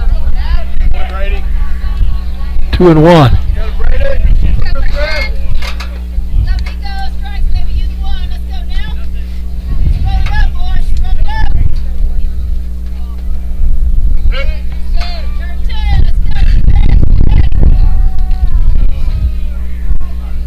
On the ground in the hole between short and third. Runners at first and second now with no outs. Looks like Richardson running for Vaughn in second. Pickens with the second hit of the day. Both of them to the left side. No outs, 2 on for Houston Molinaro. Time's called for a conference for everybody.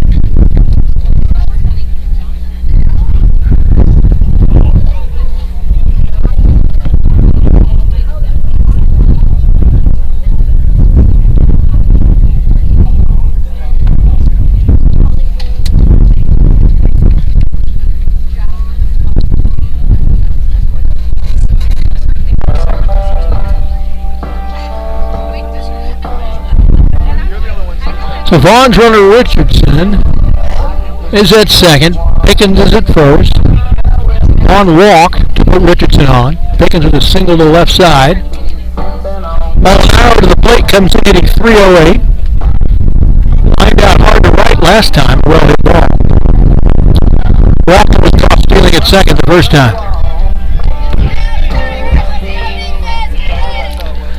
Molinaro is the 6th batter for Cedar Park to take their 3rd at-bat of the game. Dripping Springs still has a player who's only batted once.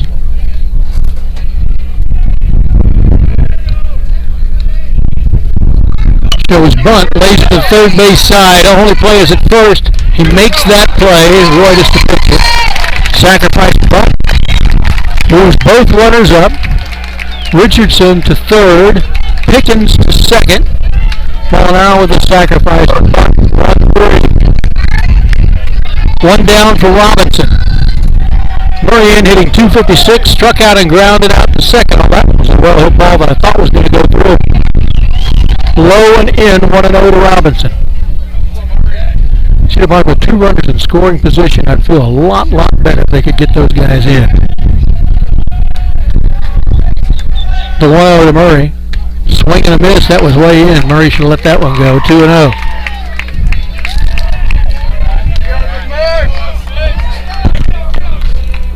I think that pitch fooled Big Burr with some motion he didn't expect right at the tail end of the pitch. 0-2. Way outside. Excuse me, not 0-2. That was 1-1. Now it's 2-1. Sorry about that. Keeps getting to me. Look at the lead by the runner at second. Halfway to third. There's nobody covering second for a throw down.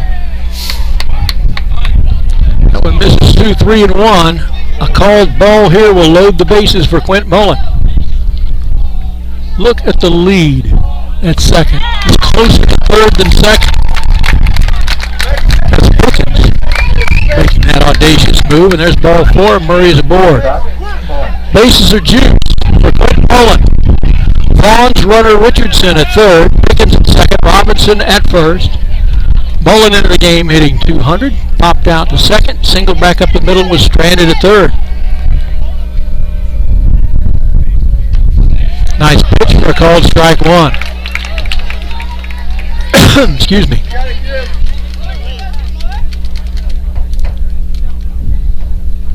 And he'll go down and talk to Lanny Williams. And I'll take a drink.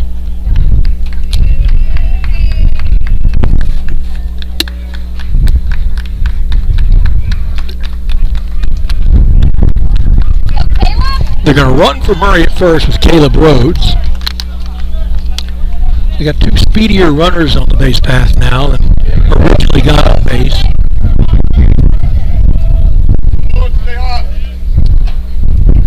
Rhodes at first, Pickens at second, Richardson at third. 0-1 to Quint Mullen.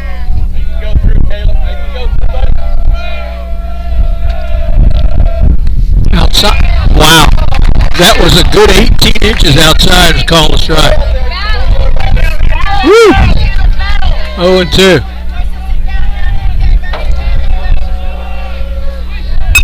This one back through the middle.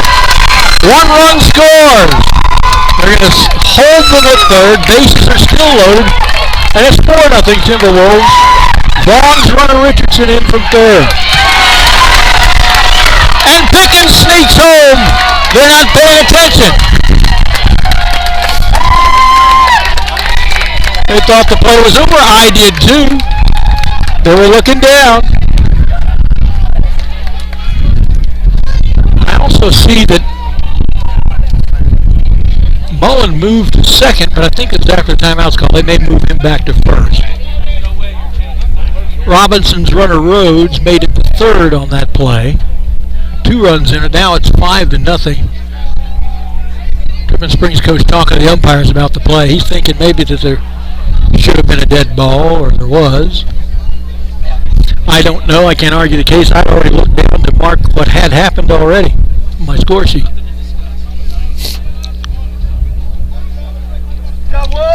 So it starts a discussion amongst the 4 umpires who you really can call blue today. For years they've worn black, and we've anachronistically called them blue all the time. You can call them blue today and be correct. So they'll talk it over. We know it's at least 4-0. It might be 5-0.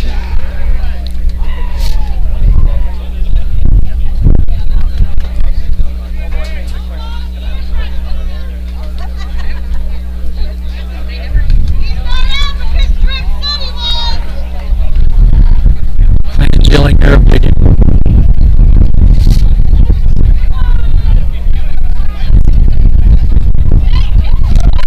Everybody's safe, and they are giving the runner second base. Apparently time had not been called. So as Mull was second hit of the game, probably his 200 RBI or average was going up. 1 RBI. That was the first run that scored. Vaughn's runner Richardson. Pickens snuck home on his own when timeout hadn't been called. It should have been. So Robinson's runner Rhodes at third. Mullen at second for Ethan Becker, the 9-hitter. A 400 hitter coming into the game, and that hits him. Bases are loaded again.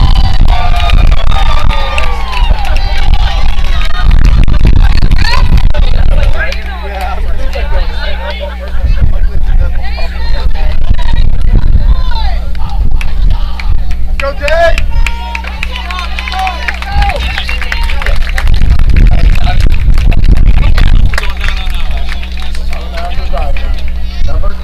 6 hits on the game for Cedar Park.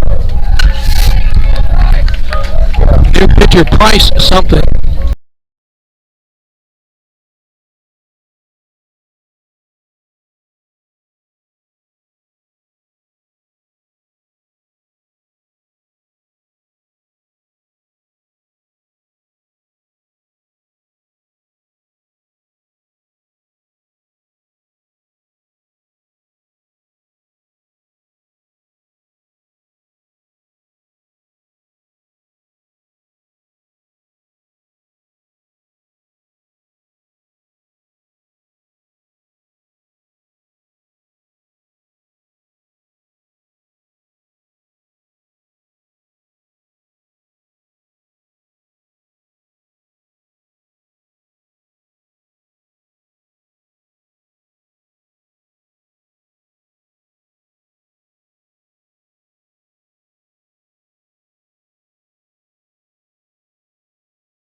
Kate Davis, fourth at-bat of the game for our leadoff guy, also our pitcher. Walked and scored, infield single to the left side, stranded at second, and grounded out to short in his 3 previous trips. There's a called strike one to Kate.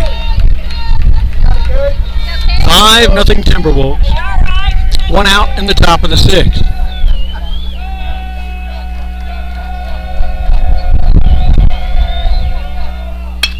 Line drive into left, but he'll have it. Had him played with that wind beating it down.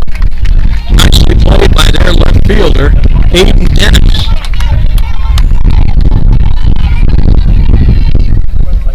Two down for Julian Swift, the shortstop. The All-Stater into the game hitting .416.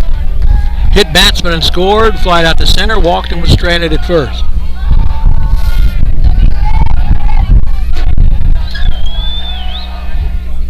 High, maybe inside as well, 1-0 to Julian. 8th batter of the inning for Cedar Park. They had scored 2 with the third sitting at third. Julian will try to bring him in.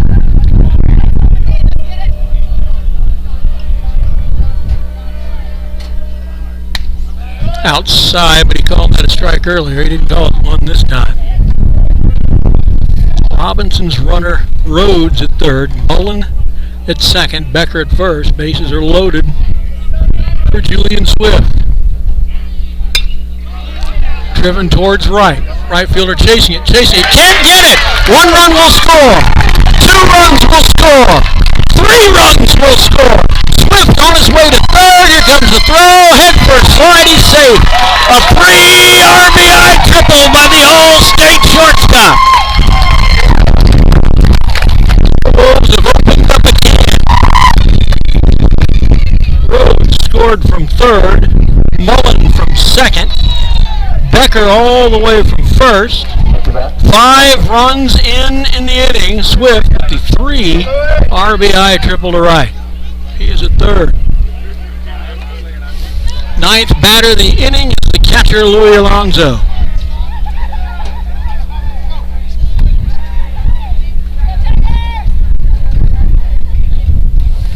Cedar Park had been held off the scoreboard by the Tigers for 4 innings. Scored 3 in the first, nothing in the second, third, fourth, and fifth. Now 5 in the 6th. Line drive over the third baseman's head, and Swift comes in. 9-0. An RBI double for Louis Alonso.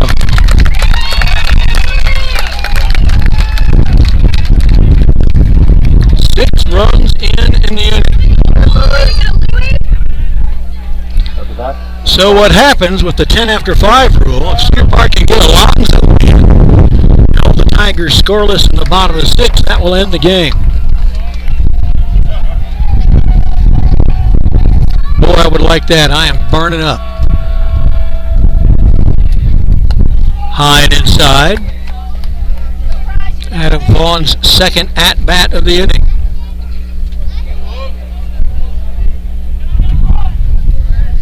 Walked and scored the first time up this inning.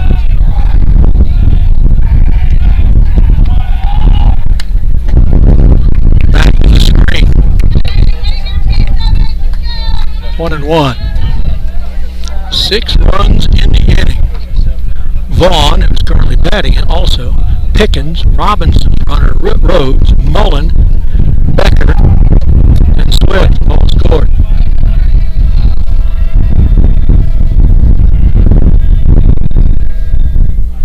Off the ground, back to the middle. Shortstop should have this one. He does. Over to first in time for the out.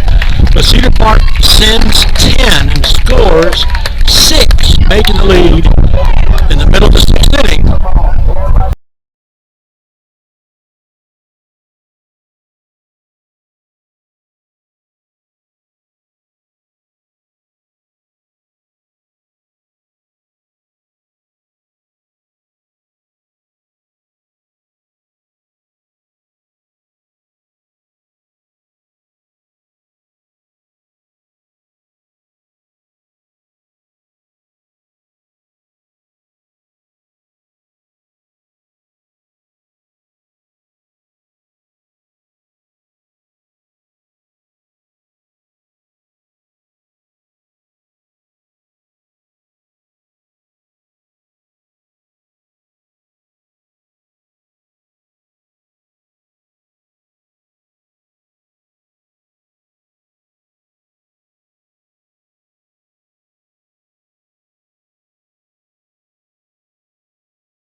Conover will step to the plate. Here in the bottom of the 6th now, trailing Cedar Park 9-0 for the Tigers. He's their shortstop, 9-hole hitter. He's only batted once in the game. We've got 5 guys who've batted 4 times. That's how you kind of get to a 9-0 lead. Lived on an E5 the only other time. Was stranded at first. He is one of only 3 base runners Dripping Springs has had. Fouled here in the plate area.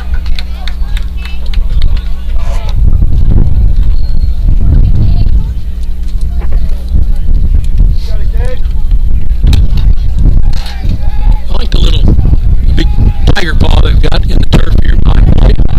And there's another hit. 3rd hit of the game for Dripping Springs. Drops behind the second baseman into right center.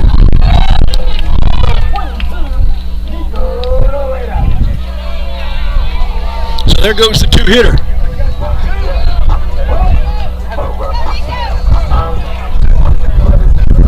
At this point in the game, Davis has only faced 2 batters over the minimum. We're at the top of the order with Nico Roides. First one missing.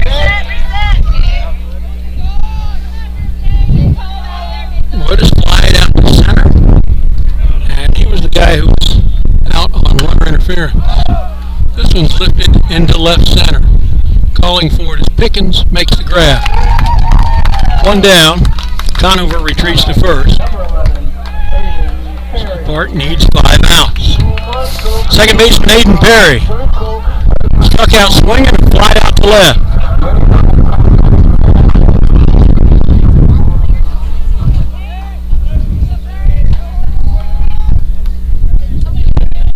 There's a nice pitch. Snuck it in for a called strike 1.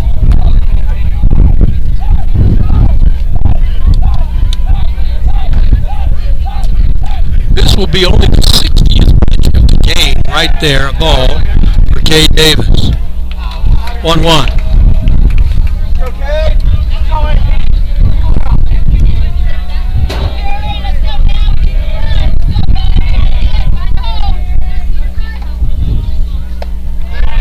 Their pitchers have combined for 108 pitches. Our guys throwing 61. There's a strike. 1-2. 1 out, Conover at first. Here in the bottom of the 6th, up 9-0.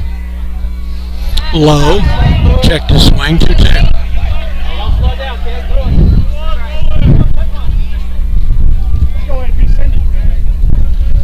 Cade, even with a runner aboard, pitching with some pace. Outside. Full count now to Aiden Perry. Oh, they called a balk, so no pitch. It's still 2-2. Conover to second.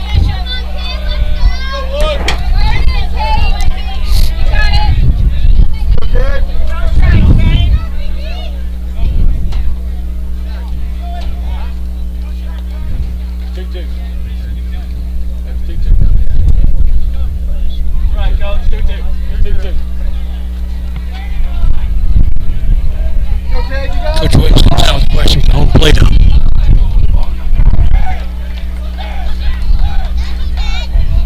2-2 pitch to Perry coming. And he's down.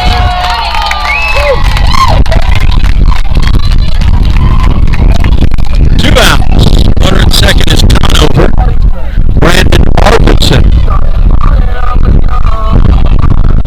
Center fielder. Struck out looking and struck out swinging. But hit the ball well, just only at bat last night. On the ground, shortstop backhand, only plays at first. Can he do? It's well overthrown. Shutout is over as the runner rounds third and scores. Arvidsson lives on the E6, and the run scores. Conover from second. It's 9-1. Arvidsson advances to second on the bad throw. Cleanup hitter DH Mason Ashlock to the plate. He is 1 for 2. Singled to the left side, was stranded at third, and then grounded out to third. Oh, and Swift might be hurt out at shortstop. They're taking a look at it.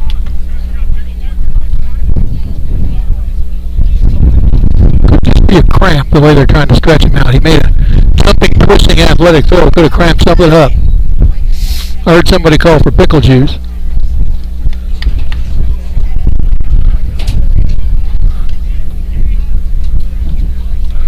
Bowman making his way out there.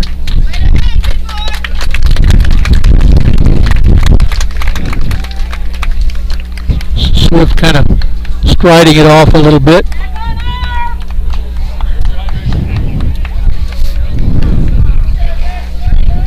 Yeah, several times when I was in the dugout before the game, I mentioned to people, you got to make sure you're drinking all through the game. Stay hydrated. I've been taking a drink about every batter.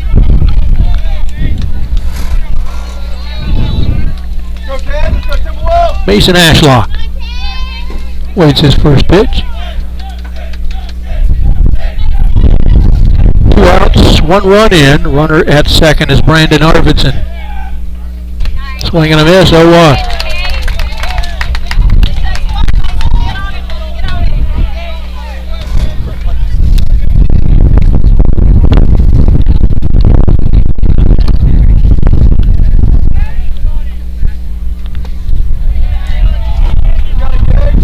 Well inside.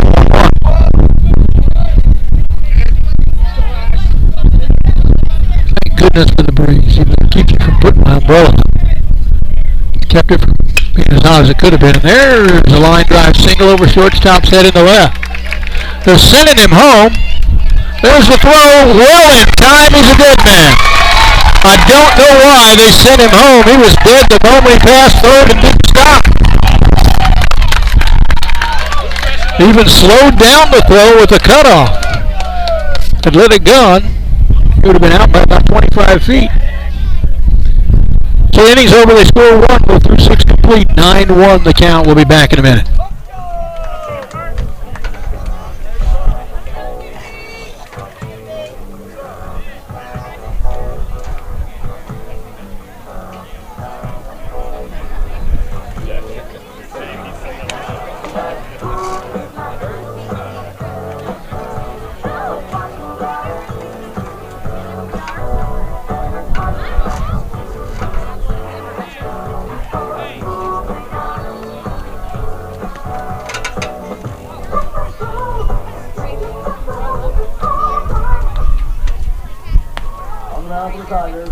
Number 6, Jackson Conover.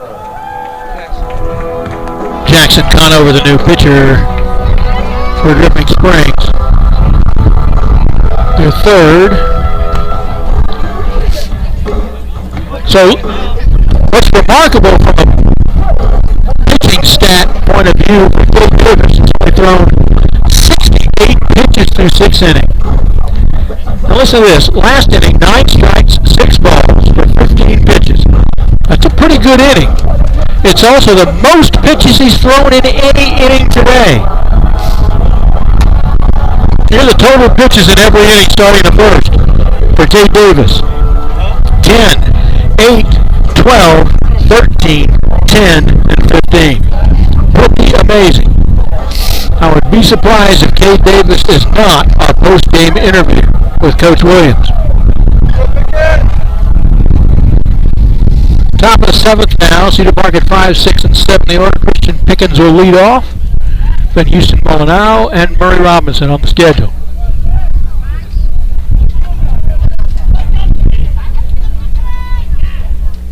But I see Jackson Harvey in the on-deck circle. This is Pickens at the plate. First one's ball 1.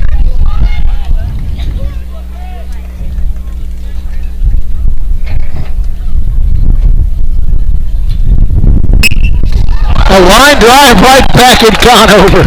Well hit by Pickens. One of the hardest shots of the day, but it right back to the pitcher's glove. 1 down for Jackson Harvey. Harvey comes in hitting .279. Nobody aboard, 1 out. Here at the top of the 7th, Cedar Park up 9-1.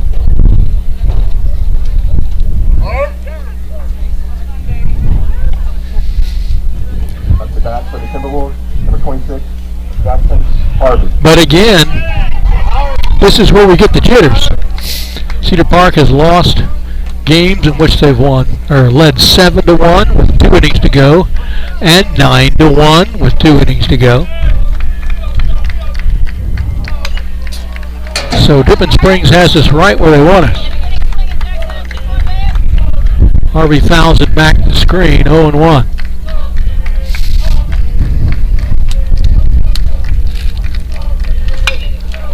This one's lifted into right by Harvey. Underneath it, making the catch, right fielder Taylor Tracy. 2 down. For Murray Robinson, the DH, he'll step in. Comes in hitting .256, 0 for 2 with a walk on the day. Struck out, grounded out to second.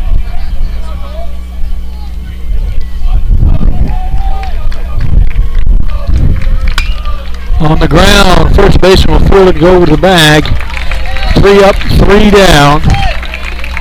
Last chance for the Tigers in the bottom of the 7th when we come back.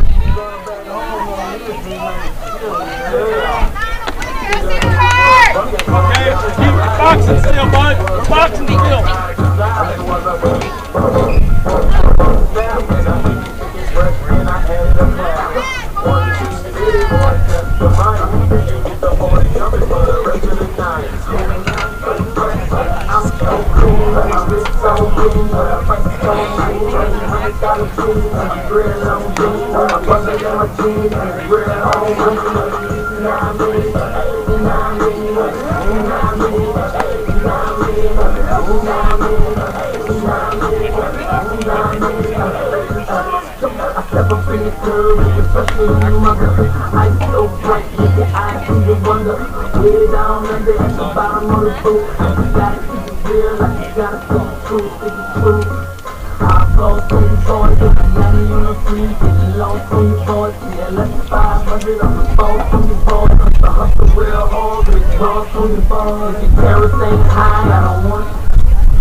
Last chance for the Tigers, bottom of the 7th, down 9-1 to Cedar Park.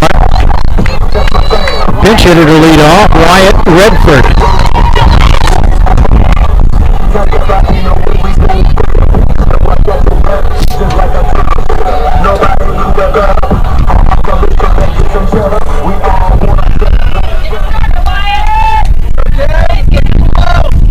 Mason K. Davis has only thrown 68 pitches through 6 innings.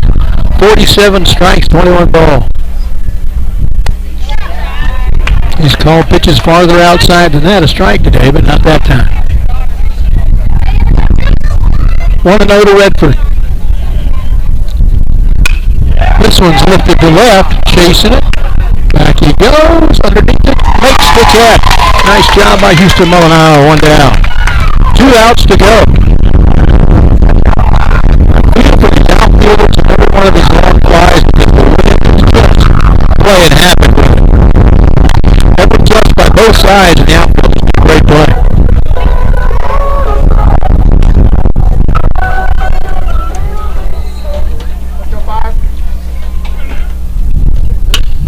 Back through the middle. Swift with it. Will they have time? Yes. Nice job. 2 down. 1 out away.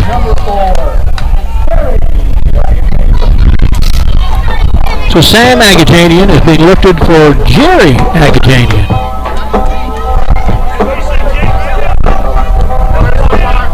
With 2 outs and nobody on here, we hope, at the tail end of the game. 9-1 Timberwolves here in the bottom of the 7th.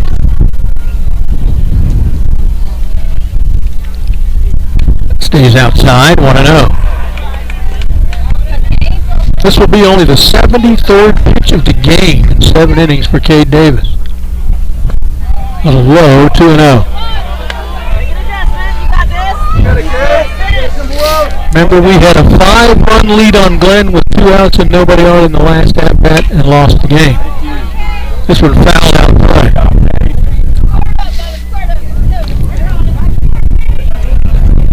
So nobody go anywhere.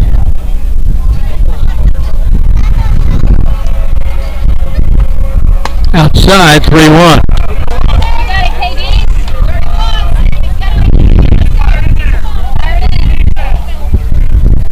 And Gajanian with a 3-1 count against Davis. Swung on, and it's just fair inside the third base line. Here we go. Little two-out rally starting. He'll stay at first. Good quick cutoff by Houston Molinaro over there. Hold that to a single and not a double. Fourth hit of the game for Dripping Springs. Only their fifth base runner.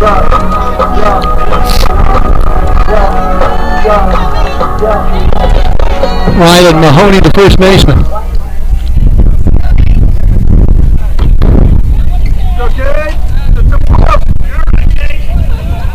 Two outs, runner at first.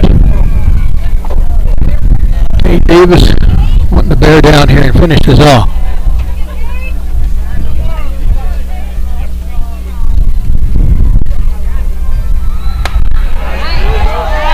Called strike one. I'm going to try to start Jazzler and get you some commercials to listen to during the break between the end of the game and the first game show. Hopefully that's coming up quickly here. 1-1 now to Mahoney. On the outside edge, now Cade Davis is one strike away from a complete game playoff win. It would be his first playoff win of his career for the young sophomore. And there it is.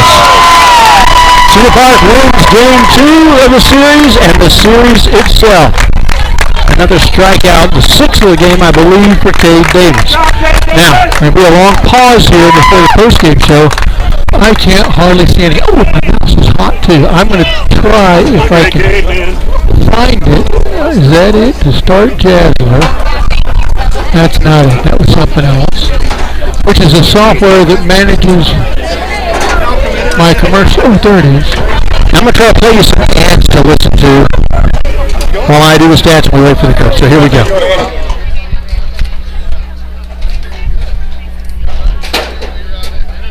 Bussey Roofing understands how important your home and business is to you and the significant investment involved for quality roof installation. As a reputable and professional roofing repair contractor, Bussey Roofing offers years of experience that includes a complete and comprehensive range of roof services that are designed to enhance curb appeal, provide energy efficiency, and increase the value of your business or commercial property. That's Bussey Roofing, Cedar Park Roofing, roof repairs, and roof restoration. Visit them at busseyroofing.com. Do you consider yourself a football fan or a high school sports fan? The word fan comes from the word fanatic. The Hewletts are fans of many things, including local sports. Hewlett Volkswagen and Don Hewlett Chevrolet are proud to be a part of helping student athletes grow into young adults. If you're a fan of great customer service, a huge selection of cars, trucks, and SUVs, then come see us. Hewlett Volkswagen and Don Hewlett Chevrolet Buick, I-35 at the Westinghouse exit in Georgetown. Chances are, whether you were born and raised in Central Texas or just moved to the Austin area, you purchased a vehicle from the Cover Auto Group or know someone who has. Since 1909, with the opening of the first automotive dealership in Central Texas, Cover has taken pride in maintaining its position as Austin's leading auto group, now operating under its fifth generation of family members. With over 14 franchises in 7 locations, Cover continues to provide an unmatched total vehicle experience for the surrounding areas. Come to Cover for your Cadillac, Buick, or GMC automobiles. With ASI Protection Services, it's always safe. It's that simple. ASI Services provides commercial and residential alarm monitoring services. ASI does the install and monitoring for way less than the large security chains. They've been in business for 21 years. ASI also offers home automation services, repair services for access control, alarms, and CCTV, plus security camera installation and repair. That's ASI Protection Services. Call 512-467-2615. All right, back for the post-game show here. Let me give you the offensive stats before Coach comes up, hopefully bringing a guest with him. Cade Davis is the winning pitcher. Went 1 for 4 from the plate. He also had a walk and scored a run. Julian Swift went 1 for 2, was a hit batsman, had a walk, so he was on base 3 times. Scored 2 runs, had 3 RBIs on that 1 triple in the 6th. Really broke the game open. Will Alonso went 2 for 4 with a double and an RBI. Adam Braun 0 for 3 with a walk and a run scored. Christian Pickens 2 for 4 with a double, 2 RBIs, and scored 2 runs. Houston Molnau 0 for 1 with a sacrifice bunt and a walk. Jackson Harvey 0 for 1. Murray Robinson 0 for 3 with a walk and a run scored. Quentin Mullen 2 for 3 with an RBI and a run scored. Ethan Becker 0 for 2 was a hit batsman and scored a run. So those are your offensive numbers. Cade Davis, by my count, had 6 strikeouts, scattered 4 hits, gave up just the 1 run. Oh, let me count the last pitches. 1, 2, 3, 4, 5, 6, 7. 1, 2, 3, 4, 5. Yeah, I'm almost there. Hang on.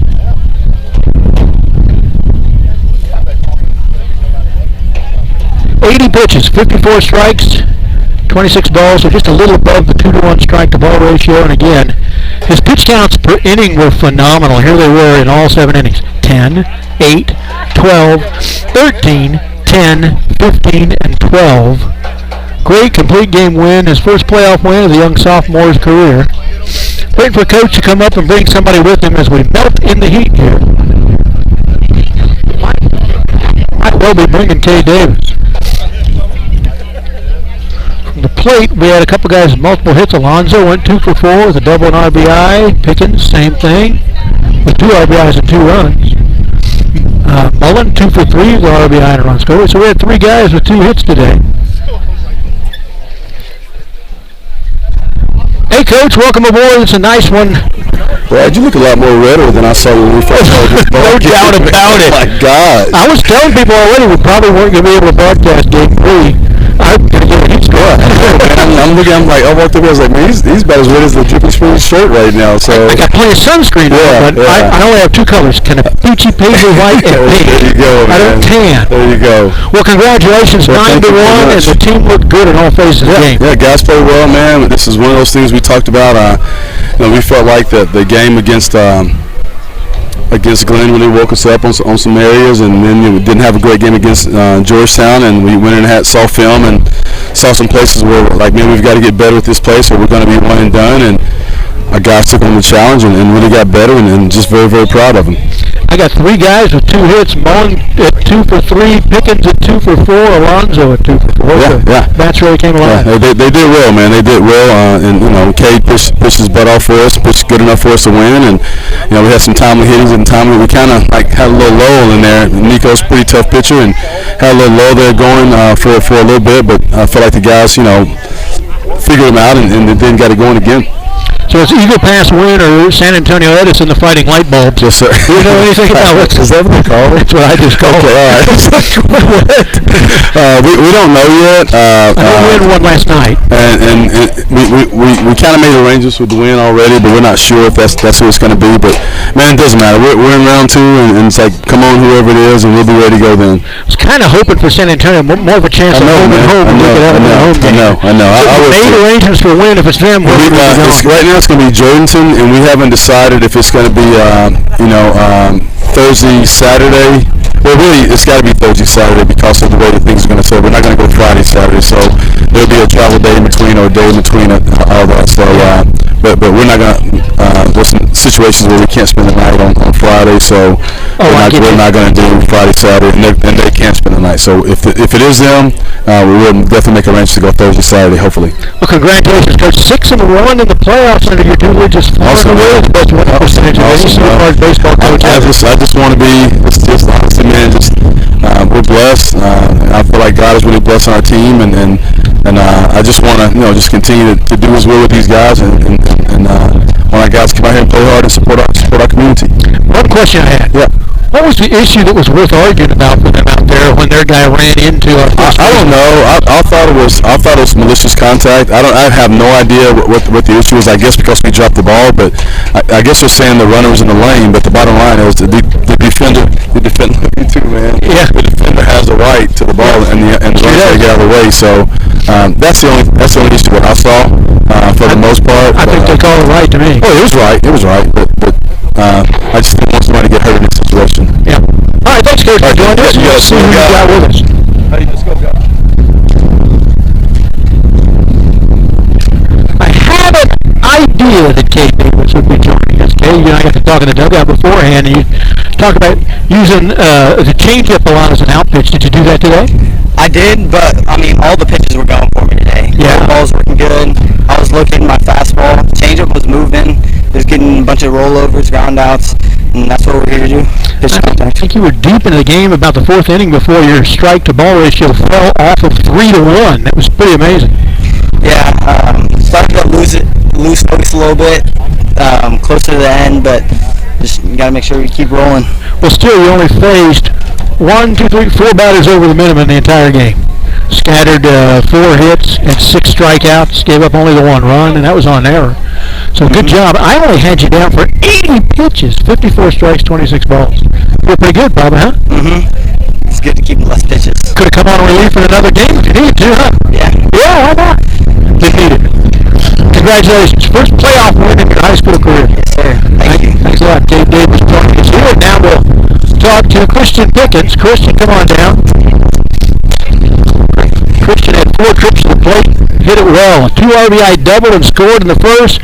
Flied out on a nicely hit ball to right in the fourth. Had a single and also scored a run in the sixth.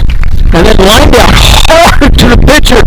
Man, you had to like the way you hit that ball. That guy, he just played away. Yes, sir. He just stuck his glove out and he even turned his head and just managed to just get a hand on it. But overall, I appreciate my teammates. Getting on. I had to go in, do a job, and that's what we work on in practice all the time, and that's just what we're expected to do. And you snuck a run in the sixth. The run had come in off the hit, and I had already talked about, was looking down, marked it up, when I see you come in and score. So I didn't see how you snuck it. What happened there? So they were trying to throw the ball back to the pitcher, and he just threw it really short, and it looked like they were trying to bait me to go. Huh. And then the pitcher didn't get it, and he was just jogging over to it. So I was like, all right, I'm gonna take off. And then I get down there, and then the pitcher picks it up, throws it, and the catcher misses it, and then I got around it. Whatever works. Yes, sir. Whatever works. Well, thanks a lot for joining us. Great game today. Congratulations on the win, both in the game and in the series. Thank you. All right, that's Christian Pickens. And also got Louis Alonso. I got to talk to Louis in the dugout a little bit before. Got the little doo-wop going there. A little cool rag to keep you on. I should have thought of that up here. I'm roasting. I'm waiting to get home. So glad you guys won this game, so we have to sit out here for 6 hours today. Good job today, both as the backstop back there for Cade. He pitched great today, didn't he? Yeah, he pitched amazing. What was he pitching so well that was with Fuller? Didn't have a lot of strikeouts, but he couldn't get hold of the ball much either. He was just hitting his spots and making the barrels miss, making them roll over, get easy outs. Yeah, I'm looking. There's an F8. Oh my goodness, another F8, an F7. That's only 3 balls went out of the infield by then. Yeah, he was really on. And speaking of on, you were on from the plate also. You had to pop out to 7 to start it, but then 2 out of 3 the rest of the way. A single back up the middle, a fly out that was well hit though to left, and then the RBI double in the 6th inning. So, what were you seeing so well that you were able to tattoo the ball? I was definitely seeing the fastball, hunting that early in the count, just trying to jump on it. Did a great job. The whole team did a great job. Got to be very fulfilling. Different Springs, not a bad program, and you kind of crunched them both times in the series. Yes, sir, we did. So it's on to whoever knows what next week. Coach says it's probably a Thursday, Saturday piece of business. Yeah. And we'll see you then. Thanks a lot, Lou Alonso, for joining us. We'll see you. All right, so a nice, fulfilling win here for Cedar Park here in Game 2 of the first round. Winning it with a 9-1 road win over the Dripping Springs Tigers today. Season record now 20-8. Tigers finish 18-13. This is the Timberwolves baseball program's 422nd win all time, the 193rd win on a live K-Macker Vype broadcast. This is our 303rd broadcast of Cedar Park baseball over the years. This is the 10th time Cedar Park has reached the 20-win plateau in a season. Next up, area round next weekend. You heard Coach. Check your best sources to find out the opponent, venue, and dates. We will bring you all the action. And let me look and see here if I've got anything else I need to do. I don't think so. Special thanks to the whole Vype staff, Operations Director Merle Bertrand, our QA for this game, Les Clary, our voiceover artist, Roland Reed, our technical support officer, Sooner Venkat. This is Brad Coates signing off for the Vype Network. See you next weekend. This has been Vype Live Network's presentation of Cedar Park Timberwolves Baseball. Sponsored by ASI Protection Services, Southern Landscape, Covert Cadillac Buick GMC, Centex Material Handling, The Steam Team, Thundercloud Subs, Bussy Roofing, Empire Home Solutions, and Academy Sports and Outdoors. Join us again for the next worldwide broadcast of Cedar Park.